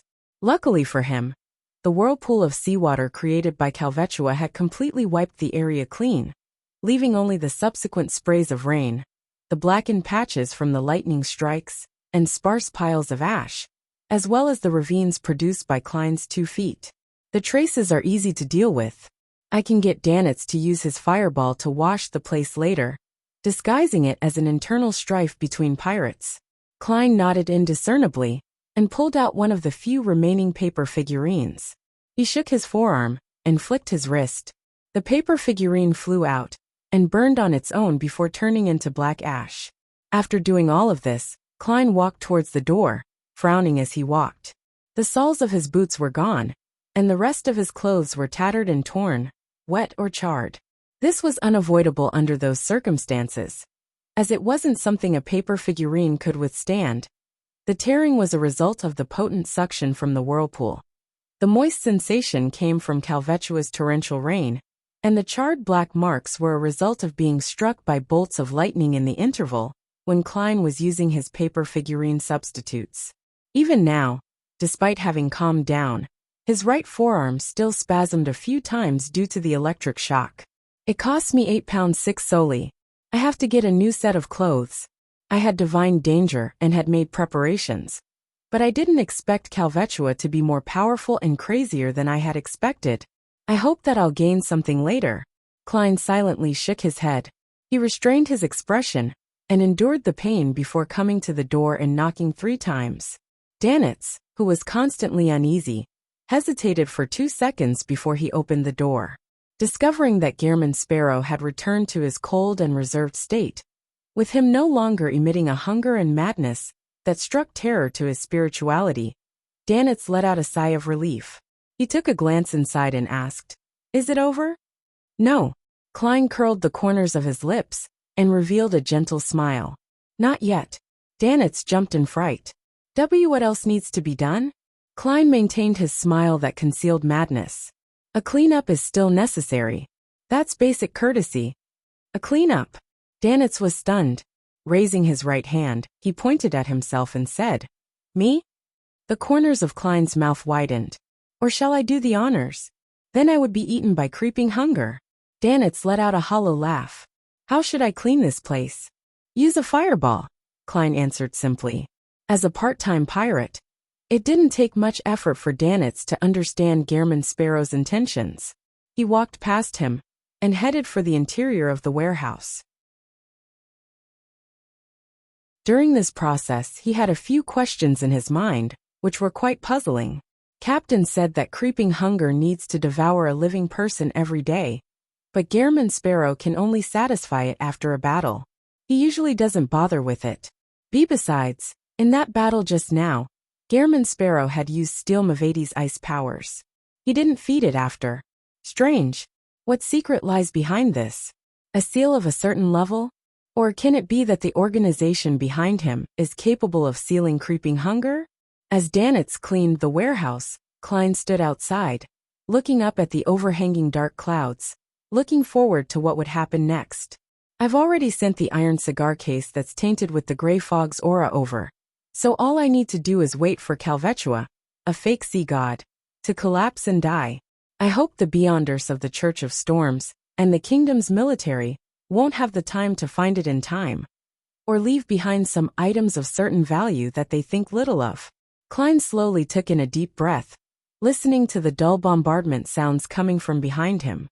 In a hotel, Alger stood at the window, staring out at the overcast sky. I received the sanguine's anesthetic gas not long after the last tarot gathering. I was prepared to go out to sea to gather ingredients, but a week has passed, and I'm still stuck in Byam. The corners of his mouth twitched as he shook his head. First, there was the incident of the world hunting Steel Mavadi. It earned him quite a sizable amount of money, and then he had to wait for the reward. After that, when the reward was obtained, he encountered the breakdown of that sea serpent, Calvetua, and was ordered to search for the adventurers and archaeologists, Letitia and company. I heard that during the investigation yesterday morning, Letitia and the others were found. The mandated punishers and the military seemed to have obtained some important clues, and quite a number of them went to Simeem Island. This is something that I'll never have dibs on. Alger retracted his gaze, pulled up his short robe that didn't reach his knees, and muttered to himself, "Let it end as soon as possible." Once Calvetua was completely dead, and the tsunami was no longer a latent risk, he could leave the harbor. After leaving the city of generosity Byam, he could work at advancing to sequence 6 Windblessed. As his mind whirred, Alger's heart skipped a beat, and he turned around to look out the window. He saw the clouds high in the sky quickly dissipate, with the crimson moon quietly hanging in the sky. Klein slept until midnight, when he was suddenly jolted awake. He had vaguely sensed something. He rolled out of bed, went to the window, and pulled back the curtains. Crimson moonlight shone in, covering everything like frost. It was cold and dreamy. Klein looked out and saw that the clouds which hung low had disappeared. The bright crimson moon was high in the sky amidst the sparse stars.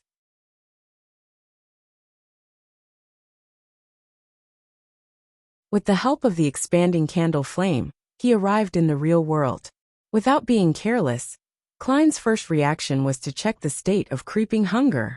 He found it calm and submissive, subservient to the high level of the Dark Emperor. Not bad. With a sigh of relief, Klein placed the mystical items, such as Azek's copper whistle, the biological poison bottle, and the sun brooch, into his body one by one. Finally he picked up his black hardwood cane, and prepared to use it to search for his lost, iron cigarette case, that had been tainted with the gray fog's aura. Of course, in order to find the place where Calvetua was hiding, one had to first enter the spirit world, and pinpoint the location from within. Otherwise it would only fail. As for how to enter the spirit world, Klein didn't consider the 3 methods provided by Mr. Azek. As a spirit body with intelligence and the ability to think, how was he not able to find the spirit world and enter it? He calmed down a little, and recalled the scene of countless spherical light. His body and mind quickly became tranquil. His thoughts gradually became empty as his consciousness gradually extended and expanded. He soon discovered that he was surrounded by indescribable illusory, transparent things. All the colors became bright, distinct, but overlapping, and the gray fog had grown so faint that it seemed to cover everything in an ethereal manner. In the depths, high up in the sky, there were 7 rays of lustrous brilliances that shone with different colors. They seemed to possess life, and they contained immense knowledge. This was the spirit world. It completely overlapped with reality, and was omnipresent. If I happen to encounter the mandated punishers or military personnel, I will immediately end the summoning and return above the gray fog. Klein took a step forward. After easily entering the spirit world, he felt his body become illusory. The black cloak behind him fluttered up slightly, and the hardwood cane in his hand stood upright. He said in a low, dignified voice, "The location of my unique iron cigar case." While chanting, Klein felt tense for a baffling reason. In the saturated and distinct colors of his surroundings, pairs of indifferent and eerie eyes glanced over. After repeating it 7 times, Klein released his grip and waited for the revelation. The black hardwood cane floating forward at an adequate speed, which was neither too fast or slow. Klein followed it, flying through the real, the illusory, the strange and mysterious spirit world. Here, if he lost his bearings, it was very easy to end up completely lost and never be able to leave again. Of course, there wasn't a problem for Klein. If he really got lost, he could end the summoning and return directly to the space above the gray fog. Klein chased after the black cane, which was sometimes thrown and sometimes dropped, shuttling back and forth between distinct and overlapping colors. He passed by half-hidden spirit world creatures that couldn't be accurately described, and it was hard to know how far he had traveled. Suddenly he saw an eye. It was round with clear blacks and whites. The eye looked at him without blinking. There was no head, nor was there a corresponding body. You're tuning in to the Li Mei's Wuxia Whispers YouTube channel. We're so grateful for your support, and don't forget to subscribe to join us on this incredible journey through captivating stories. Your generosity through donations truly makes a world of difference, as it's the primary source of revenue that allows me to expand and enhance this channel for you. Thank you from the bottom of my heart for being a part of this adventure.